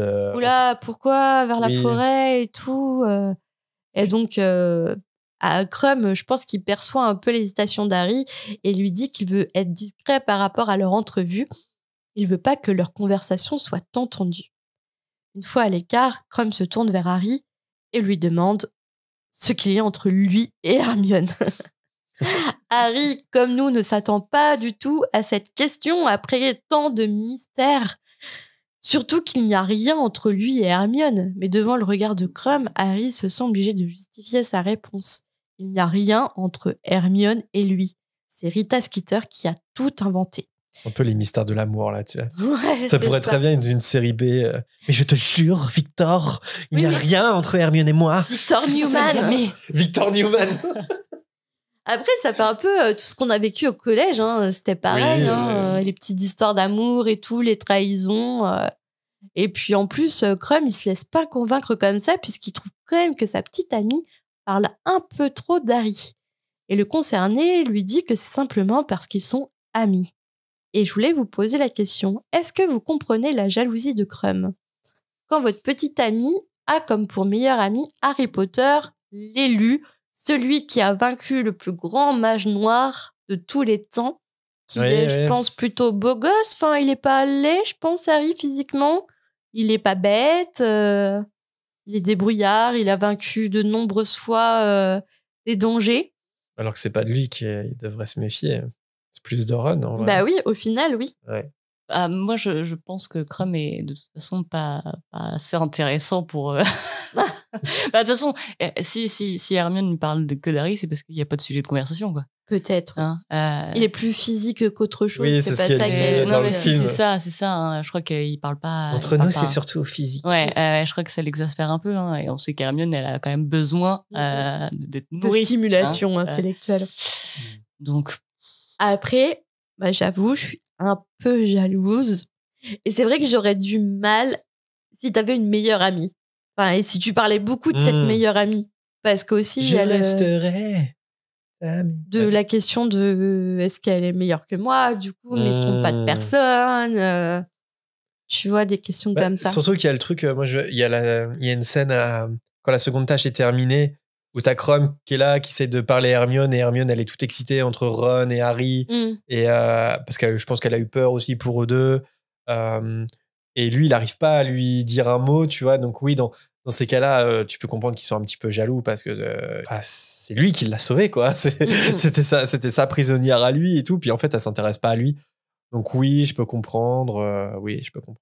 Et je pense qu'il y avait véritablement eu une sorte de coup de foudre pour Hermione, quoi, depuis le départ. Ouais. Ouais, je pense que c'est sincère de son côté. Hein. Ouais. Mais je pense que pour Hermione, c'était une première expérience et voilà, quoi. Je pense que ça lui plaisait d'être désirée, en fait. C'est surtout ça qui l'a peut-être attiré. Et je trouve ça pas mal aussi que Hermione, du coup, ça lui fasse une première relation amoureuse avant que il y a le truc avec Ron, tu vois. Harry, lui, va voir Cho Chang. Ron, il est un peu plus à la ramasse, donc en fait, il va utiliser lavande brand comme un pansement. C'est horrible à dire, mais c'est un peu ça, quoi. Et c'est pas mal parce que, comme dans le monde des sorciers, ils se marient et ils ont 4 enfants une fois qu'ils ont 19 ans. Ils voient qu'une seule baguette. Non, mais oui, c'est ça. Ils ont qu'une seule baguette. Elle a vu une autre baguette. D'ailleurs, celle de Victor Krum, tu te souviens, elle est un peu cornue. Oh. Non, mais si, on l'avait vu. Elle dit que c'est physique, mais est-ce qu'elle a vraiment vu sa baguette ? On ne sait pas, quoi. Jusqu'à quel point leur relation a été physique. Non, on ne sait pas. Il y a des choses qu'il vaut mieux pas savoir. En tout cas, comme notre conversation, la conversation entre Harry et Krum est surréaliste pour Harry. Parce que pour Harry, Krum, c'est un prodige international de Quidditch de 18 ans qui se sent menacé par lui. Le jeune sorcier n'en revient pas. Après avoir rassuré Krum une dernière fois, ce dernier commence à complimenter Harry. En effet, il l'a observé durant la première tâche et il le trouve très bon sur un balai. Alors que Harry lui retourne le compliment sur la feinte de Vronsky, quelque chose se met à bouger dans les arbres. Harry, qui connaît les dangers de la forêt interdite, tire par le bras Krum. Juste un petit truc, il y a un petit détail dans le texte que j'ai trouvé subtil et assez intéressant. Il est dit à ce moment-là que quand Krum le considère Harry un peu comme son égal, Harry se sent poussé de quelques centimètres. Oui. Et je trouve que ça fait écho au début quand Harry il se trouvait petit par rapport aux 3 autres champions et tout. Là, en mode, non, mais en fait, je suis dans le game un peu. Je suis pote avec Victor Krum. C'est mon BFF, t'as vu. Et du coup, vraiment, psychologiquement, c'est comme s'il grandissait d'un coup. J'aime bien aimer ce petit détail parce que ça fait écho au début, quoi. Alors qu'Harry s'arme de sa baguette, un homme sort de derrière d'un grand chêne. C'est Monsieur Croupton. Mais ce n'est pas le Monsieur Croupton qu'Harry a l'habitude de voir. Devant lui se tient un homme blessé, mal coiffé, étrange, désorienté, puisqu'il marmonne et gesticule comme s'il parle à quelqu'un que lui seul peut voir. Krum aussi le reconnaît parce qu'il l'a vu en présence du ministre. Harry tente une approche en douceur de Monsieur Croupton alors que ce dernier est en train de continuer à parler à un arbre. Percy donc serait peut-être touché de savoir que dans ces moments de folie, Croupton lui donnait des directives. En l'appelant Wistili quand même. Wistili, mais c'est Wistili quand même. Harry essaye d'attirer son attention, mais ce dernier a les yeux exorbités.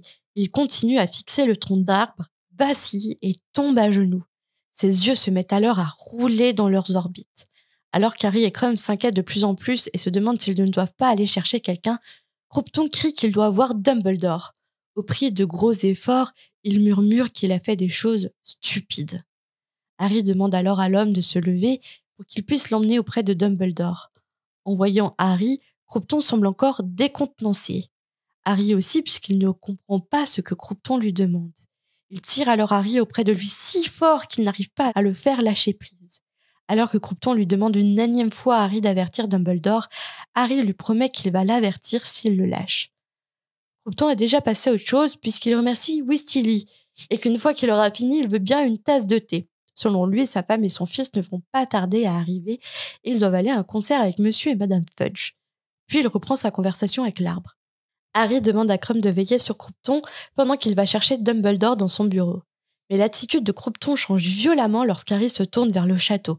À ce moment-là, il attrape ses genoux et le fait tomber par terre. Ses yeux sont de nouveau exorbités. Il le supplie de ne pas le laisser. Il bafouille qu'il s'est enfui, que c'est de sa faute. Son fils, la mort de Bertha, Harry Potter, le Seigneur des Ténèbres, plus puissant. Harry commence à s'énerver. Il ne peut pas aller chercher Dumbledore s'il ne le lâche pas.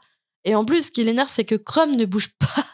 Oui, c'est vrai, il a aucun réflexe. Il est transit peur, je pense. Krum, lui. En fait, je pense que du coup, Harry, je sais pas s'il aura ce recul de dire, mais en fait, Krum, il est pas si impressionnant que ça parce que face à Croupton, il est totalement paniqué, en fait. Ouais, c'est ça. En tout cas, Harry a des meilleurs réflexes. Ouais, c'est clair. Enfin, pas sans appréhension, Krum s'approche de Croupton pour le surveiller. Harry laisse derrière lui un Krum peu rassuré en présence de Croupton. Harry court jusqu'à la fameuse gargouille en pierre qui garde l'entrée du bureau de Dumbledore. Ma question, c'est, bien noté gargouille en pierre. Et je me souviens des studios, des films, tout ça. Dans les films, ça représente vraiment une gargouille. Parce que moi, j'ai toujours cru que c'était un phénix. Non, ils ont changé par les films. Ouais, je vois pas de gargouille, moi. Ouais, c'est un phénix, on est d'accord, ce qui est représenté. Ouais. C'est un phénix qui tourne. Ouais, c'est ça. Harry lance sorbet citron, mais apparemment le mot de passe a changé en 2 ans puisque la statue ne bouge pas d'1 centimètre. Il n'y a personne pour lui venir en aide, le couloir est désert. Alors qu'il se dirige en courant vers la salle des professeurs, Rogue surgit d'un escalier secret et lui demande ce qu'Harry fait ici. Paniqué, Harry lui dit qu'il faut absolument qu'il voie Dumbledore au plus vite à cause de Monsieur Croupton qui vient d'arriver, qu'il est dans la forêt, qu'il est malade. Mais comme à son habitude, Rogue n'écoute ou ne croit pas un mot de ce qu'Harry dit. Mais ce dernier tente quand même de lui expliquer que Croupton est dans la forêt, qu'il semble malade. Mais Rogue lui répond que Dumbledore est actuellement occupé. Harry commence à paniquer devant l'attitude de Rogue malgré l'urgence de la situation. Alors qu'il s'apprête à insister, le mur de pierre s'écarte derrière Rogue et Dumbledore apparaît. Je me suis dit vraiment, Rogue, c'est tellement un boulet dans cette séquence-là. C'est une enflure. Enfin, je suis désolée, mais... Et je comprends pas, en fait, il est du côté du bien, finalement, même s'il déteste Harry, il est censé le protéger, quand même. Protéger Poudlard, être du côté de Dumbledore. Et ce qu'il lui raconte à Harry, c'est vraiment étrange. Pourquoi il veut pas le croire? C'est bizarre. J'arrive pas à expliquer ce comportement. Je comprends pas du tout le move de Rogue. Non, je trouve ça pas très très bien écrit par rapport au perso, effectivement. Bah ouais, c'est bizarre. Ouais. Normalement, il gère l'urgence différemment. La preuve, c'est que dès le 1, il sauve Harry pendant le match de Quidditch. On le verra plus tard, même quand il sera dans l'ordre du Phénix. Harry va même lui réussir à lui transmettre des messages et tout. Enfin, normalement, il sait quand même. Normalement, il est clairvoyant quand il voit qu'il y a un vrai danger. On parle d'un ministre et tout. Enfin, c'est bizarre. Là, c'est un petit peu bizarre. Il se la joue en mode je suis ton professeur, je te mène la vie dure. Alors que clairement, on est bien au-delà de ça. C'est un peu bizarre. T'es le fils de James Potter, je te déteste. Oui, tu ressembles à ton père. Alors que Dumbledore demande ce qu'il se passe, Harry tente de lui expliquer que Croupton est ici et qu'il paraît malade. Sans poser plus de questions, Dumbledore demande à Harry de le mener jusqu'à lui, laissant à Rogue que la rage défigure. Là encore, pourquoi ? Il y a vraiment un truc de grave. Il y a un ministre qui a l'air malade dans la forêt. Harry Potter, moi. Tu vois, il est un peu comme ça, Rogue. Alors que, en fait, le truc, ça concerne même pas Harry, c'est qu'il y a un ministre malade dans la forêt. Non, mais oui. Là, c'est vraiment je sais pas. Là, le gros ego trip de Rogue qui pense qu'à lui. Mais ce personnage, c'est un ego trip ambulant, en fait. C'est ça le problème. Enfin, je sais pas si t'es... Désolé les Rockzouz, désolé. Ouais, et du point de vue d'un adulte sur un enfant, quoi. Oui. C'est... Non, mais à chaque fois, c'est ça qui est choquant. On va recevoir du pu de bulbo-bulbe dans notre... Ah, d'ailleurs, il faut qu'on aille retirer le courrier. Oui. Voilà. Et d'ailleurs, il faut que je sorte la poubelle. On doit acheter du café. Mais ça fait quelques temps qu'on n'y est pas allé. Dumbledore demande à Harry ce que Croupton lui a dit.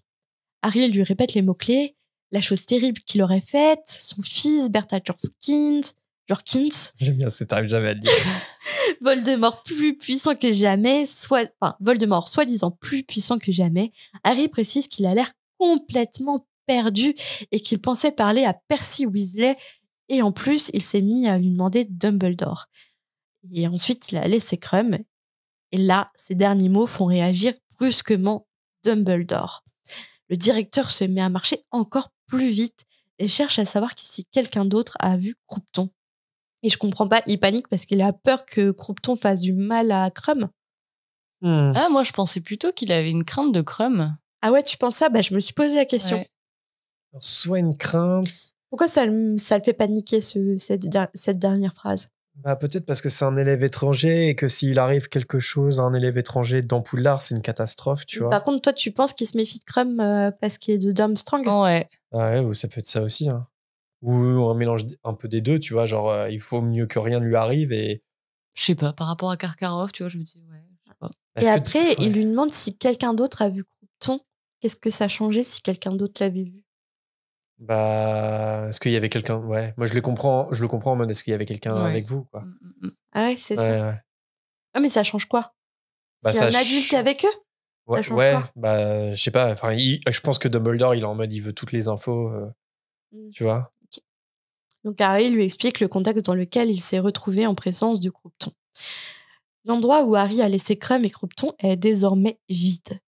Dumbledore lance un lumos et balaye l'obscurité avec sa baguette. Le faisceau se pose alors sur une paire de pieds. C'est Krum qui est stupéfixé. Alors que Dumbledore pointe sa baguette en direction de la cabane d'Hagrid, il fait sortir une chose argentée qui file à travers les arbres, puis il se penche sur Krum en prononçant Enervatum. C'est alors que Krum ouvre les yeux. Dumbledore le retient de se lever. Selon les dires de Krum, le vieux fou l'a agressé. Le fou du bus. J'imagine avec son accent. Le vieux fou, là, m'a agressé. Les pas lourds d'Hagrid se font entendre en compagnie de Croque-Dur. Alors qu'Hagrid s'interroge sur ce qu'il se passe, Dumbledore lui demande d'aller chercher Karkaroff pour le prévenir que son élève a été attaqué, puis prévenir le professeur Maugret.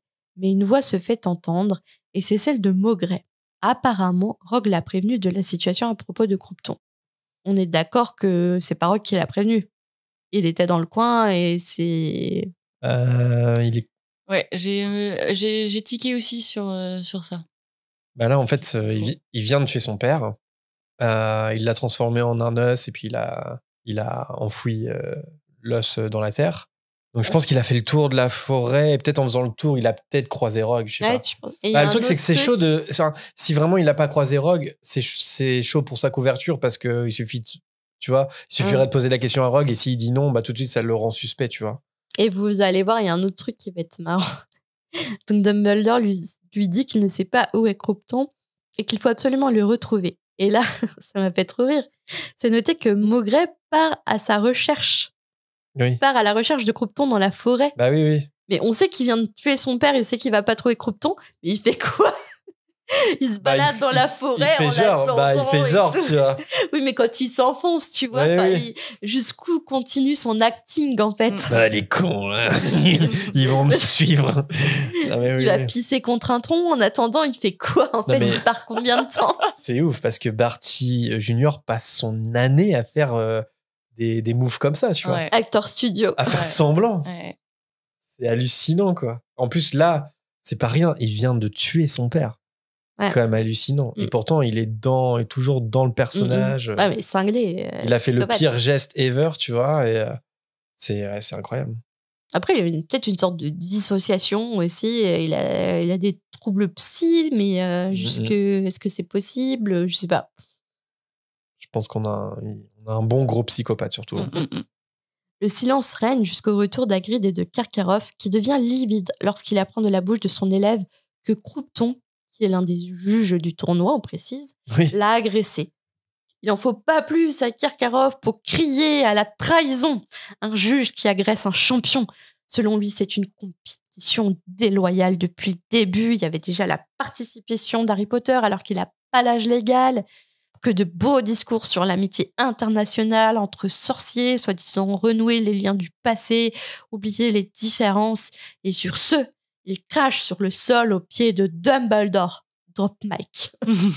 En mode Kaira, Karkaroff un peu. Ouais, parce qu'on sent depuis le départ que le tournoi des sorciers, c'est très politique et diplomatique. On n'en parle pas assez, mais ça aurait été intéressant de développer aussi ce point où il y a eu des négociations, il y a eu beaucoup de diplomatie entre les écoles étrangères pour organiser le tournoi des sorciers. Et là, Karkaroff, il remet en lumière ça qu'il n'y a jamais cru, en fait, au bout du discours de Dumbledore. Ouais, c'est pour ça que je me demande si Dumbledore il est pas paniqué en entendant le nom de Victor Krum, parce que justement il y a ces tensions diplomatiques avec les autres, avec Karkaroff et Madame Maxime. Donc ça peut déclencher un conflit. Il vaut mieux que rien n'arrive aux délégations étrangères, quoi. Je sais pas si vraiment Dumbledore il se méfierait de Krum. Par contre, il se méfierait de Karkaroff, et a raison. Et là, ce café Karkaroff, ça déclenche la fureur d'Hagrid, et ça, on peut le comprendre. Il saisit par le col de sa fourrure et le plaque en l'air contre un tronc d'arbre en réclamant des excuses. Puis Hagrid le lâche sur les ordres de Dumbledore. Je voulais revenir aussi sur le passage. Il y a un autre passage où Dumbledore il est hyper ferme avec Hagrid dans ce passage par 2 fois. Par 2 fois, il remet un peu Hagrid à sa place.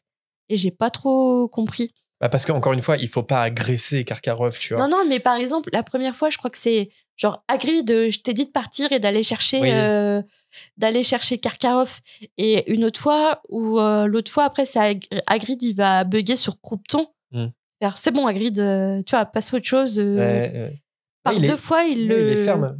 Il est, dans ce passage, il est hyper ferme avec Hagrid. Alors après, j'ai une théorie plus tard qui va venir, mais je sais pas. Il nous fait du teasing.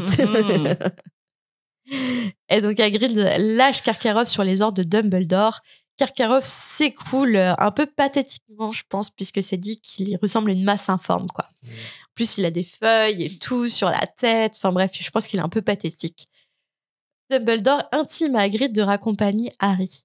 Harry pourrait avoir envie d'envoyer des hiboux, par exemple. Hagrid accepte, mais laisse Croque-Dur en protection à Dumbledore. Alors, on l'a vu, Croque-Dur en protection. Oui, ça. Depuis déjà, le premier film, c'est un peu heureux. Déjà, pourquoi il vient avec, je sais pas. Et 2, pourquoi il le laisse à Dumbledore, je sais pas, encore moins. C'est Hagrid qui protège, en fait. Mais oui. Surtout qu'il a horreur de la forêt interdite, Croque-Dur. Mais oui, c'est le pauvre bébé. Sur le chemin du retour du château, Hagrid fulmine. Comment Karkaroff ose accuser Dumbledore de trahison? Et puis, comment Harry a-t-il pu baisser sa garde en présence d'un élève de Durmstrang? Mais Harry prend la défense de Krum, qui n'a rien fait à part vouloir parler d'Hermione. Et en plus, baisser sa garde, c'est Krum, c'est pas le sujet. En fait, c'est Croupton qui est bizarre. Mais c'est pas Krum. Oui. Mais Hagrid, là, il a un discours chelou. Hein. Et c'est reparti, parce qu'en plus, Hagrid, il dit qu'il veut aussi parler à Hermione, parce que selon lui, les gens de Durmstrang ne sont pas des gens fréquentables. Harry réplique que pourtant, là, c'est un peu sassy à Harry, puisqu'il dit à Hagrid, pourtant, tu sembles bien t'entendre avec Madame Maxime. Ouf, le coup sous la ceinture. Et puis en plus, ça rend Hagrid encore plus terrifiant, parce que justement, on apprend que Madame Maxime s'est servie de lui pour le soutirer des informations. Et là, je me suis dit, est-ce qu'il ne s'est pas confié à Dumbledore sur le fait qu'il s'était fait avoir par Madame Maxime et que du coup, Dumbledore, il est saoulé que Hagrid ait encore dit des choses qu'il ne devait pas dire? Est-ce qu'il est un peu saoulé par la maladroitesse à chaque fois d'Hagrid de dire « j'aurais pas dû dire ça ». Je sais pas s'il y a que moi, mais je l'ai senti super tendu avec Hagrid dans ce chapitre. Mais surtout, qu'est-ce qu'il aurait dit à Madame Maxime? Si, il lui a montré les dragons. Il a leaké, en fait, pour la deuxième, pour les tâches, en fait. Mais le truc, c'est que... Est-ce que Madame Max... En fait, il dit, elle a essayé de soutirer des informations pour la deuxième tâche. Ouais. Ça veut dire que pour la première tâche, il a dit lui-même, et pour la deuxième tâche, elle a tenté encore d'avoir plus d'informations. Et c'est là où il s'est dit, mais en fait, elle est avec moi juste pour avoir les infos du tournoi. Mais est-ce que c'est vrai, ça, néanmoins? Bah, on sait pas, leur relation, elle est bizarre. Ça, on a l'impression que ça a toujours été dans un sens. Est-ce qu'à ce moment-là de l'histoire, est-ce qu'elle elle manipule Hagrid ou est-ce qu'au fond d'elle, elle aime bien Hagrid aussi? Parce que là, on le voit, par exemple, la scène à laquelle assiste Harry au début du chapitre, quand elle vient le voir et tout, je pense qu'elle cherche à s'excuser, elle cherche à renouer un lien, peut-être à faire un mea culpa. Moi, je pense que Madame Maxime, c'est un peu des deux. Je pense que oui, elle est là pour faire gagner sa championne. Mais je pense qu'elle a quand même de l'affection pour Hagrid. Et en plus, je pense que Madame Maxime, elle peut pas aimer Hagrid tant qu'elle s'assume pas elle-même en tant que géante. Oui, voilà. Parce que c'est un demi-géant et faut d'abord qu'elle accepte sa condition de géante avant de pouvoir aimer Hagrid. Je pense que c'est pour ça que ça n'a pas marché entre eux. Je philosophe un peu trop, mais... Mais je pense pas que Dumbledore, il... Pourquoi il est saoulé auprès de... En fait, je sais pas pourquoi dans ce chapitre, je me suis dit pourquoi il est saoulé. Non, je l'ai pas vu comme ça. Je pense que... Par 2 fois, il était hyper ferme avec lui. Oui, mais lui. il a raison, tu vois, parce que genre il a besoin, c'est une urgence, il a besoin d'Hagrid maintenant, il a besoin qu'il aille chercher Karkaroff maintenant, et Dumbledore, des fois, il est comme ça, et des fois, il a un ton ferme parce que parce que là, il agit dans l'urgence. Moi, je pense pas qu'il en veuille à Hagrid pour Madame Maxime. Je sais pas, il me semblait saoulé. Surtout pas Dumbledore. Dumbledore, tu sais, il croit en l'amour, c'est tout son discours de l'amour, et justement, je pense que pour lui, de voir Hagrid tomber amoureux de Madame Maxime, pour lui, c'est une belle chose, tu vois, surtout... non, mais je parle pas de qu'il en veulent de tomber amoureux de Maxime, c'est encore d'avoir fait fuiter des trucs, quoi. Enfin, depuis le début, il dit tout le temps des choses qu'il doit pas dire. Après, la tricherie a toujours existé aussi dans le tournoi, tu vois. Genre... Et Harry, je trouve que quand même, il a des coronesses parce que de répliquer ça à Hagrid alors qu'il c'est un demi-géant en colère. Ouais. C'est un adulte, c'est un demi-géant en colère. Et tu fais, mais toi, tu peux parler. En même temps, tu dragues la directrice de l'école étrangère, quoi. Il leverait pas la main sur lui, il dirait rien, non, effectivement. Bah non, mais j'ai trouvé ça un peu coquinou, ouais. Bah ouais, c'est clair. Bah non, mais même sans lever la main physiquement, psychologiquement, après, il a raison, Harry, parce que je pense que si Hagrid, il a ce discours assez dur, tu vois, sur justement les délégations étrangères, oui, il faut pas leur parler et tout, c'est parce qu'en fait, dans son fond intérieur, il a été blessé par Madame Maxime. Je pense que oui, non, mais c'est ça. Ouais, ça vient de là. C'est pour ça qu'il dit, en gros, on peut pas, ces étrangers, là, on peut pas leur faire confiance. En gros, il devient Hagrid Bardella, quoi. J'en étais sûre quand j'ai entendu la phrase. Je me suis dit, vu le contexte, ça va dériver. Ça va dériver. Non, mais tu vois ce que je veux dire. Non, mais c'est bien parce qu'avec les manipulations d'aujourd'hui, on va sortir cette petite phrase du contexte et on va te cancel. Allez, c'est clippé. C'est clippé. Non, mais en fait, là, il fait un peu xénophobe, Hagrid, mais c'est parce qu'il est blessé, en fait. Tu vois ce que je veux dire? Je pense pas que ça raconte quelque chose de lui. Non, puis dans Strong, en fait, ils ont mauvaise réputation par rapport à la magie noire. Oui, en fait, il y a beaucoup de mystères qui les entourent sur ce côté-là. En fait, c'est pas le fait qu'ils soient étrangers. Ouais. Je pense pas. Face à la mauvaise humeur d'Hagrid, Harry est heureux de se séparer de lui devant le portrait de la grosse dame. Et lui, il a hâte de tout raconter à Ron et à Hermione.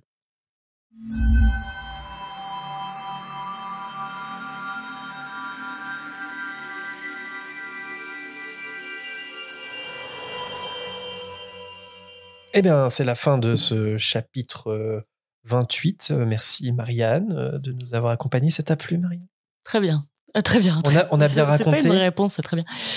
On a bien raconté l'histoire malgré nos bafouillements. Oui. J'ai tout compris. T'aimes bien l'histoire, ça va? T'accroches? Ouais. C'est pas mal, ouais. C'est un petit bouquin sans prétention, mais, que peu de personnes connaissent, mais j'espère qu'on va faire connaître.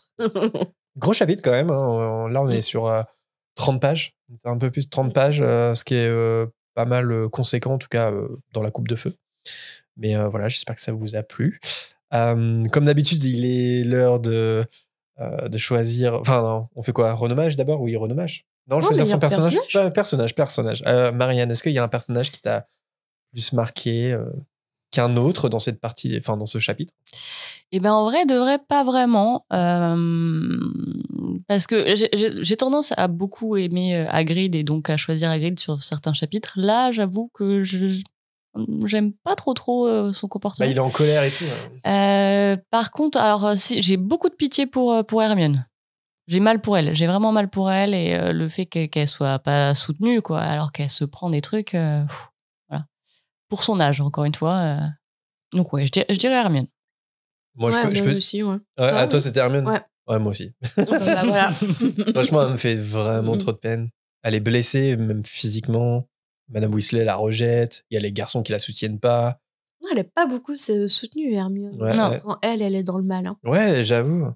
Donc, Hermione, parce que j'ai envie de lui faire un gros câlin, quoi.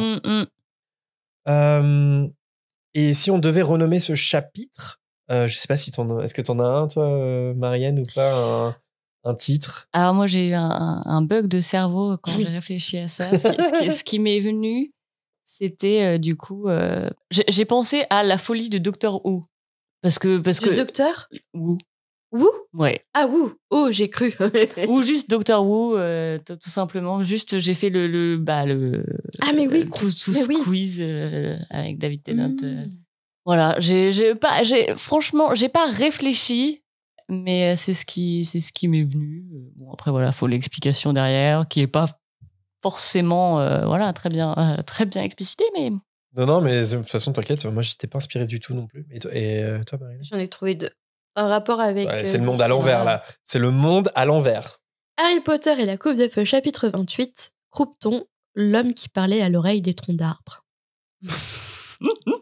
Ouais, c'est pas mal. Et Harry Potter et la Coupe de Feu, chapitre 28.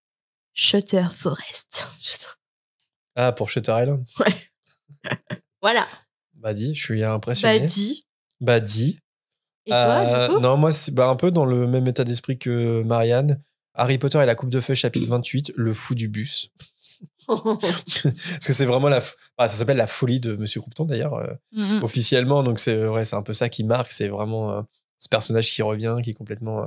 qui est dans un état pas possible. Donc, ouais. Mais pas très inspiré. Finalement, c'est Marina qui brillera dans cette rubrique.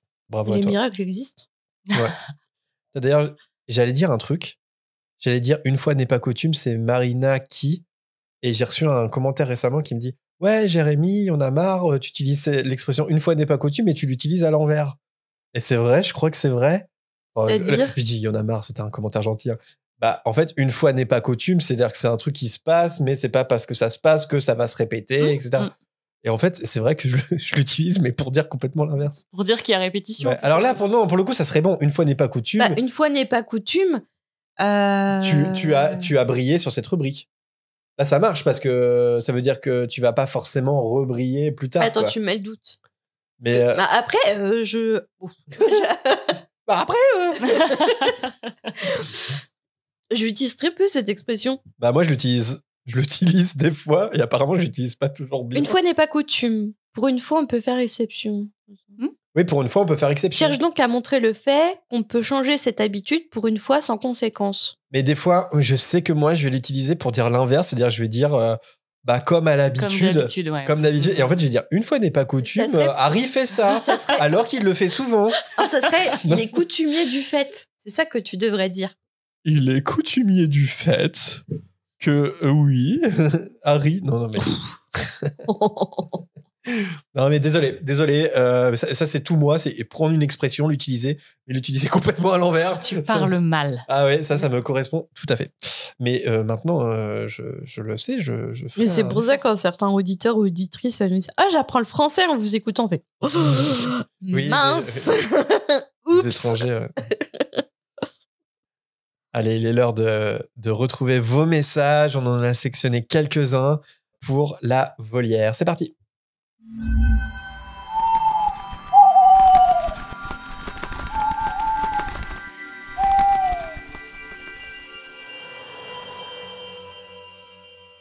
On commence avec un premier hibou sonore qui nous a été envoyé par Camille. On écoute ça. Hello la fréquence et bonjour à l'invité. Petite question concernant les baguettes magiques. On sait à partir du tome 7 que Ollivander est capturé par Voldemort. Pour autant, Poudlard reste ouvert et donc il y a des élèves de première année qui continuent à aller à l'école, qui donc leur donnent leur baguette pour la rentrée des classes. Voilà, merci de répondre à la question et bonne continuation. Merci Camille pour ta question. Alors, si je dis pas de bêtises, je crois qu'Ollivander, il disparaît dès le début du tome 6, parce qu'il disparaît à l'été 96. Donc pour moi, pendant 2 ans, en fait, la boutique, elle est fermée, en gros. À vérifier, hein. J'ai peur de me tromper. Mais je crois qu'il disparaît assez tôt. Pas forcément au tome 7, je crois que c'est dès le tome 6. Enfin bref, du coup, c'est vrai que pendant 1 an au moins, peut-être 2, la boutique est fermée, donc on peut se poser la question, c'est tout à fait légitime. Moi, je sais pas ce que vous en pensez, mais je me dis qu'il y a peut-être une autre boutique de baguettes sur le chemin de traverse. Parce qu'on n'entend parler que de Ollivanders. Ouais, c'est peut-être le meilleur. Oui, c'est peut-être le il y en meilleur. a d'autres. Après, je sais pas si on a. Ouais. C'est comme les règles, t'as les mappettes, t'as la flexible, C'est ça, et t'as les c'est ça. autres. Ah la honte, elle a même pas une baguette Ollivanders. Marque repère, quoi. T'as les marques repères de la baguette. Ouais, puis elles peuvent aussi se transmettre en famille ou je sais pas si on a l'exemple de ça. De quelqu'un Est-ce qu'il y a qui aussi réussi, des magasins de chez seconde Weasley, par main? exemple. Il y a des magasins de Weasley. seconde main, peut-être de baguettes aussi. Après, les baguettes, moi, je vois ça plus se transmettre au sein d'une même famille plutôt que vraiment de récupérer de la baguette qui a déjà appartenu à quelqu'un. Surtout qu'il y a un truc un peu de hiérarchie où il faut que tu conquières la baguette pour pouvoir la récupérer. Enfin, je sais pas si ça marche sur les baguettes, quoi. Non, ou tout simplement d'autres créateurs, mais d'autres fabricants. Il y en a d'autres, il y en a d'autres après. Qui sont moins sur le connus. chemin de travers, je sais pas trop. Ouais. Alors, j'ai vu un détail qui concerne les films qui est assez intéressant. Dans le premier film, ils ont même créé une boutique, alors qui n'est pas dans le livre, mais qui s'appelle Jimmy Kiddle's Wonderful Ones. Donc, pour les besoins du premier film, pour le chemin de traverse, ils ont même créé d'eux-mêmes une autre boutique, donc c'est pas impossible. D'ailleurs, c'est même pas impossible d'ailleurs. J.K. Rowling a dit oui, ça existe, il y en a d'autres. En tout cas, on peut se l'imaginer. Puis aussi, même si c'est pas sur le chemin de traverse, c'est ailleurs, ça paraîtrait quand même curieux qu'il y ait qu'un seul fabricant de baguettes pour tout un pays, quoi. C'est-à-dire que je pense qu'il y en a d'autres qui sont moins cool. Ça fait quand même. Ouais. Donc voilà. Et sinon, parce que la boutique a fermé. Donc moi, je pense 2 ans, en tout cas 1 an sûr. Mais après la bataille de Poudlard, on peut se poser la question parce que Ollivander est vivant, hein, il meurt pas. Hein, on peut imaginer du coup qu'il a rouvert sa boutique après la bataille de Poudlard. Et on sait de Pottermore aussi qu'il a 2 enfants. Il a un fils et une fille. Donc, c'est peut-être aussi les enfants qui ont repris les affaires. Donc, on peut imaginer qu'aujourd'hui, ce sont le fils ou la fille, ou même les deux. Hein. C'est la nouvelle génération Ollivander qui a récupéré les affaires. Voilà. Nous passons au hibou sonore de Soléa. Bonjour Jérémy, Marina, bonjour à l'invité s'il y en a un. Je m'appelle Soléa et je me demandais comment faisaient les champions des autres écoles et les élèves des autres écoles pour trouver un partenaire pour le bal, sachant que techniquement ils connaissent personne à Poudlard. Voilà, je vous adore, continuez ce que vous faites et merci pour tout. Alors techniquement, ils connaissent personne à Poudlard, mais je pense que, parce qu'il y a quelques mois qui se déroulent entre leur arrivée et le bal, et je pense qu'ils ont eu l'occasion de faire connaissance, qu'il y a eu des petits crushs, qu'il y a eu des invitations de lancer, je pense. On voit bien Krum et Hermione, par exemple.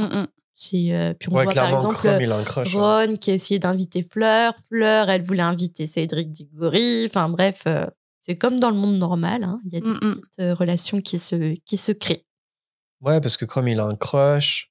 Krum, pour le coup, il a peut-être pas beaucoup sociabilisé avec les élèves de Poudlard. Surtout que comme il est épié par les fanzouz et tout, peut-être que je pense qu'il est un peu dans son coin. S'ils sont timides, ils peuvent inviter un partenaire de leur école. Ouais, aussi. Je pense que c'est pas impossible. Mais c'est bien aussi pour la coopération internationale. Pour la diplomatie. Qu'ils le fassent.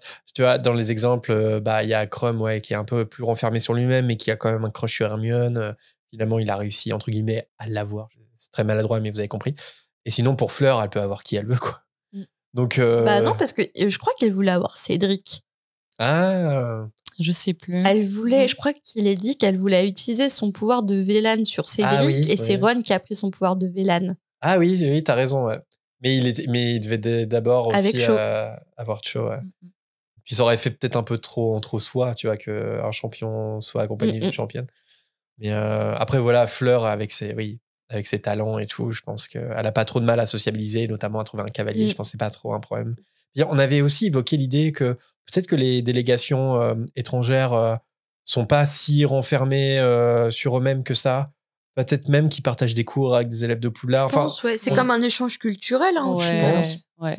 Parce qu'on a l'impression qu'ils sortent jamais de leur bateau, de leur carrosse, mais c'est peut-être différent en réalité. On a très peu d'infos, donc on peut très bien s'imaginer un peu. Et puis, par exemple, tous les repas, ils les prennent ensemble, tu vois. On sait que les beaux bâtons, ils sont plus avec les cerfs d'aigle, les Domstang avec les serpentards, mais du coup, je pense que ça crée de la sociabilisation, et ça crée des amitiés, etc. En tout cas, dans le film, j'ai le souvenir là, il y a tout le discours de Dumbledore, on doit rester unis, machin, et puis on les voit, tout le monde sociabilise, tout le monde se dit au revoir, tout le monde est triste de se quitter. Ouais, je pense qu'il y a des contacts quand même entre les élèves. Enfin, en tout cas, j'espère, parce que c'est un peu le but aussi de ce tournoi, au-delà de la compétition, c'est aussi de créer des amitiés et tout ça, un échange culturel. Allez, on passe au troisième hibou sonore. Il nous a été envoyé par Grébo. On écoute ça. Salut la fréquence, je me faisais une petite réflexion sur la métamorphose et son utilité après Poudlard. Dans les premiers tomes, on apprend que la métamorphose, c'est transformer un objet en animal ou un animal en objet. Mais est-ce que ce serait pas plus que ça? Parce que malheureusement, on n'a pas vu sur ce qui se passe dans leur cours de métamorphose après les premiers tomes. Je m'appuie sur Harry Potter et l'école des sorciers pour ça, car chaque professeur qui a une épreuve pour protéger la pierre philosophale qui est énormément liée à leur matière. Et c'est l'épreuve de Minerva McGonagall, ça va être l'échiquier qui va être doté d'une certaine conscience limitée, du coup d'une certaine forme de vie. Et je me demande si c'est pas ça également, en fait, la métamorphose. Insuffler vie et conscience, mais limitée à un objet inanimé. Parce que si c'est le cas, en fait, c'est un super outil d'artisanat sorcier qui peut permettre de faire pas mal de choses après Poudlard. Par exemple, on peut prendre l'exemple des plumes à papote, des cognards, et aussi des incontournables tableaux vivants qui seraient du coup liés à des sorts de métamorphose. Voilà, je sais pas ce que vous en pensez. J'aimerais beaucoup avoir votre avis là-dessus. Et puis, voilà, au plaisir de vous écouter. En tout cas, je suis un peu en retard. Je suis qu'au prisonnier d'Azkaban car j'écoutais le podcast en début d'année et puis là, j'essaie de rattraper tout mon retard. J'espère pouvoir vite vous rattraper en tout cas. Et puis, continuez. Ça fait vraiment super plaisir et chaud au cœur. Puis même d'avoir rejoint la communauté des fréquenceurs. Voilà. Des bisous à tout le monde. Salut. Merci, Grébo, pour ton gentil message. Et ta belle théorie aussi, parce que c'est plutôt bien expliqué. C'est vrai qu'on se moque gentiment de la métamorphose souvent en disant « Ok, bon, changer son rat en vert, lol, quoi. » Bon, voilà. Mais je suis assez d'accord avec ce que tu dis, en fait. C'est vrai qu'il y a peut-être de la métamorphose un peu partout, en tout cas dès lors qu'il y a des objets animés.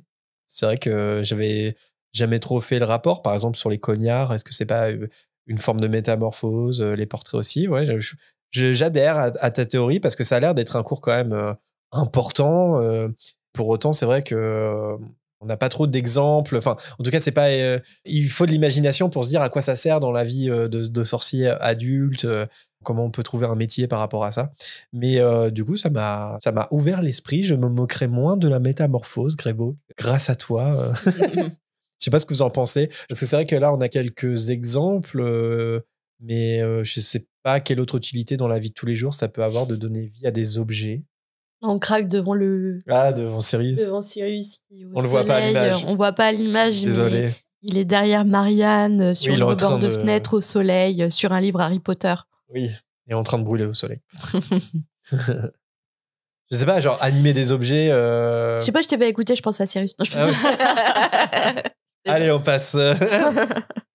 Non, mais après, Grébo a bien résumé le truc, donc je sais pas si on a autre chose à dire, quoi.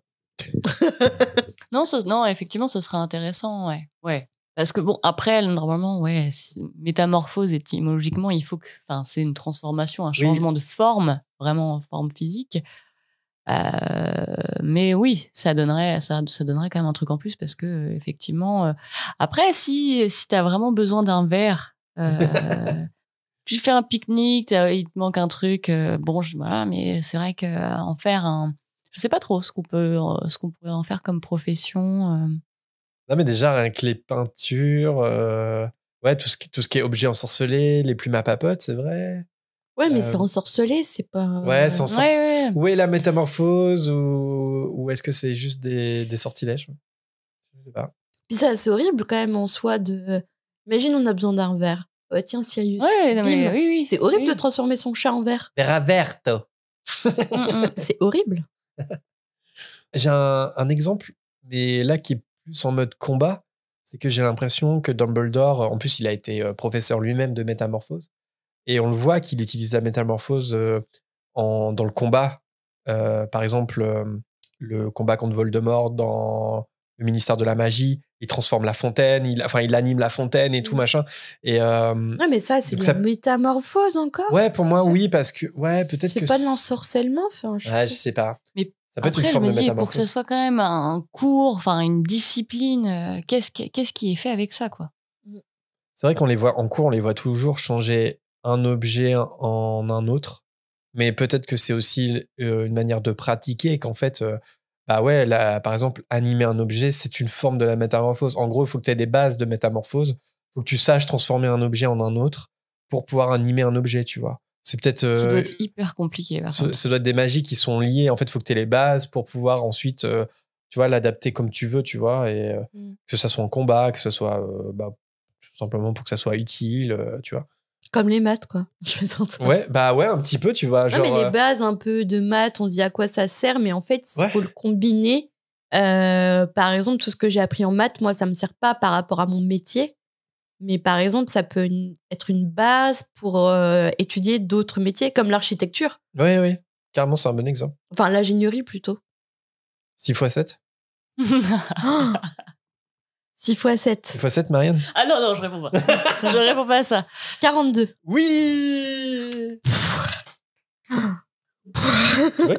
Sur ce, on passe au dernier boussonneur de Louis. Bonjour la fréquence, j'aurais une question pour vous. Pourquoi est-ce que Harry n'utilise pas créature dans les reliques de la mort pour l'aider à retrouver les Horcruxes ou à se nourrir? Au revoir. Merci Louis, désolé. Concis, pratique. Je mangeais un dragibus. Ah non, c'est à toi de répondre en plus. Pardon. Je me dis pourquoi. Je pensais que c'était à moi de répondre et du coup, j'ai pas vu que le message était aussi court. Pardon. Eh ben moi, je pense que tout simplement parce qu'il ne lui fait pas confiance. À aucun moment, même quand les relations vont un peu mieux avec lui, je pense qu'il n'a pas confiance et puis peut-être qu'il a envie de le laisser tranquille aussi. Il est tout vieux, machin. Il a servi toute sa vie une famille horrible pour le laisser un peu chiller, le pauvre. Ouais, et puis il y a un passif avec les Horcruxes aussi. Enfin, et puis, je sais pas, je pense aussi que Harry, il a besoin de personne. Ouais. Je sais pas. Non, t'es un peu... Moi, je suis pas d'accord. Pas d'accord sur quoi? Parce que, sur le fait que il fasse pas appel à créature parce que il se méfierait de lui. Ah ouais? Je pense pas que ce soit ça, parce que vraiment.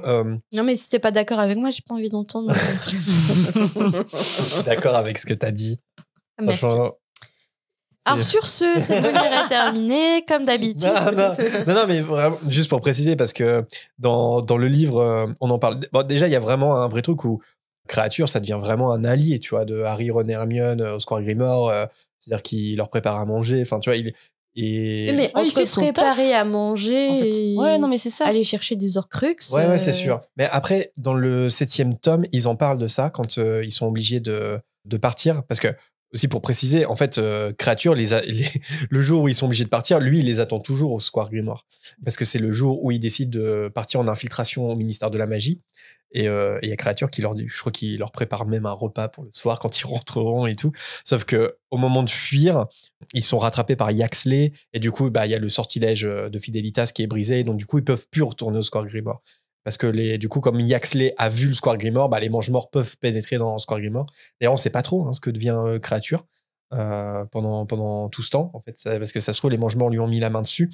Et en fait, c'est surtout pour ça, parce que il y a une discussion, je crois, entre Harry et Hermione, et en fait, ils prennent la décision de pas prendre le risque de l'appeler, parce que peut-être que ça ferait venir des mange-morts. Donc, du coup, ils y pensent, tu vois, quand même. Et je pense que Harry y pense, tu vois, à appeler créature, mais ils se disent non, c'est trop risqué. Ah ouais, donc, je pense pas qu'il y ait d'animosité, tu vois. Je pense que. Et puis, il aurait pu être utile, en vrai. Il aurait vraiment pu être utile. Après, il l'appelle pas non plus Dobby, donc bon. C'est vrai que je pense que leur idée, c'est vraiment d'être le plus discret possible, de changer de place en place, de jamais rester au même endroit, de pas se faire voir, de pas voler les moldus. Enfin, tu vois, il y a vraiment un truc où il faut vraiment pas se faire prendre. Donc, je pense que c'est surtout pour ça, en vrai. Et d'ailleurs, créature, il reste fidèle parce qu'à la fin, petit rappel, mais pendant la bataille de Poudlard, il se bat aux côtés des elfes de maison. Mais sinon, je suis d'accord avec toi, ma femme. Ne jamais contredire sa femme. Cette volière est terminée. Comme d'habitude, si vous souhaitez y participer, envoyez-nous votre message vocal d'1 minute environ sur nos réseaux. Comme ou le par hibou mail. sonore de Louis. Oui, voilà. Hyper concis. Voilà, Louis, parfait. J'ai failli avaler de travers mon dragibus, mais c'était parfait. Attention, sur Insta, vous êtes limité à 1 minute maximum par clip. Si c'est votre premier message, vous devez aussi peut-être nous envoyer une invitation sur Instagram. On le fait généralement assez vite. N'hésitez pas à nous contacter si vous êtes bloqué. Au-delà de la volière, n'hésitez pas non plus à nous envoyer vos réactions et commentaires par écrit. On lit tout ce qu'on reçoit et on tente d'y répondre à chaque fois. N'oubliez pas de nous laisser des étoiles et à commenter en fonction de l'appli d'écoute que vous utilisez. Ça nous fait toujours plaisir. On modère chaque message qu'on reçoit sur Spotify, par exemple. Merci aussi à Fantomaton pour le commentaire sur Apple et à Olympia pour Podcast Addict. N'hésitez pas à nous suivre sur Insta, Twitter ou Facebook et à rejoindre notre Discord pour garder le contact entre les sorties et discuter avec d'autres fréquenceurs et fréquenceuses. Si vous avez besoin d'un lien ou autre, n'oubliez pas de jeter un œil à la description. Tout y est comme à chaque épisode. Quant à moi, je live chaque semaine sur Twitch, en ce moment le dimanche soir. Ce sera un plaisir de vous y retrouver. Là aussi, le Porte au Loin est en description. En ce moment, on fait pas mal de petits quiz, si ça vous dit. Autrement, la plupart des replays sont disponibles sur la chaîne YouTube si vous n'êtes pas forcément disponible le dimanche soir. On a aussi une adresse postale si vous avez envie de nous envoyer une lettre par la poste moldue. Et bien sûr, si vous voulez et pouvez nous soutenir, on vous invite vivement à rejoindre notre page Patreon. Pour 4 galions par mois, vous avez accès aux épisodes quelques jours avant leur sortie et vous déglez... T'es bloqué. Également, tous les after-shows enregistrés avec nos invités depuis qu'on a commencé. Et en plus, vous avez la vidéo sur cet épisode. Vous pouvez voir Marianne s'étouffer. En direct. On va garder ça aussi. Voilà. Pareil, décidément, les dragibus de la mort. Je savais qu'il allait se passer un truc. On s'apprête à enregistrer un nouveau after-show avec Marianne si elle survit à son dragibus. On va continuer à papoter ensemble et on va parler de l'aventure Podcast. Bon, ça va? C'est bien? T'as réussi à survivre à cet épisode? Oui. Je me suis dit, vraiment, en plus, je suis pas très dragibus. Là, j'en prends un, forcément, il faut que ce soit celui de trop. Décidément, t'es pas Attends, attends après l'after show pour en prendre un deuxième. Après, on s'en fout. Si tu crèves, on s'en fout. Ah là là. Non, c'est cool. Et puis, toujours un plaisir. On t'a préparé un petit jeu aussi pour l'after show lié au podcast. Donc, n'hésitez pas à vous abonner sur Patreon pour en savoir plus et accéder aux after shows. D'ailleurs, je le reprécise encore, mais là, on a la vidéo et tout. C'est des petits bonus qu'on fait. Mais surtout, si vous nous rejoignez maintenant, vous débloquez tous les after-shows qu'on a enregistrés. Mais je crois que tu l'as dit. Désolé. Mais sachez que ça fait pas mal d'heures de contenu. Donc, n'hésitez pas à nous rejoindre maintenant. Du contenu Jérémy et Marina sans limite. Quel bonheur. Apparemment, ça leur plaît. Donc, tant que ça vous plaît, n'hésitez pas à nous faire des suggestions. D'ailleurs, si vous avez des idées. Et en plus, il y a des fous qui t'écoutent en plus le dimanche soir, en plus de tout ça. Oui, mais des fois, je me pose la question. Assez. Des fois, je me dis, ils doivent... Surtout les gens qui nous découvrent genre là et qui bouffent tous les épisodes d'un coup, ils doivent plus nous encadrer. Ouais, voilà. Il nous reste à remercier les tipeurs au moment de cet enregistrement. Tipeee, c'est un autre moyen de soutenir notre projet, un peu comme les sub Twitch aussi. Un grand merci à Corsetilou, Mugiwara, Lucide, Spirit Bispak, Kimi Duck, Aurélien, James, Pamela et Chloé. Un grand merci à tous les patronus du Patreon, mais aussi aux gens du Discord et à tous nos auditeurs et auditrices de l'ombre. On espère que cet épisode vous a plu et qu'on vous retrouvera pour la suite de l'aventure avec le chapitre 29 de la Coupe de Feu qui s'intitule Le rêve. Alors n'arrêtez jamais de rêver de votre côté. Sky the limit. Et à très vite sur la fréquence. Salut.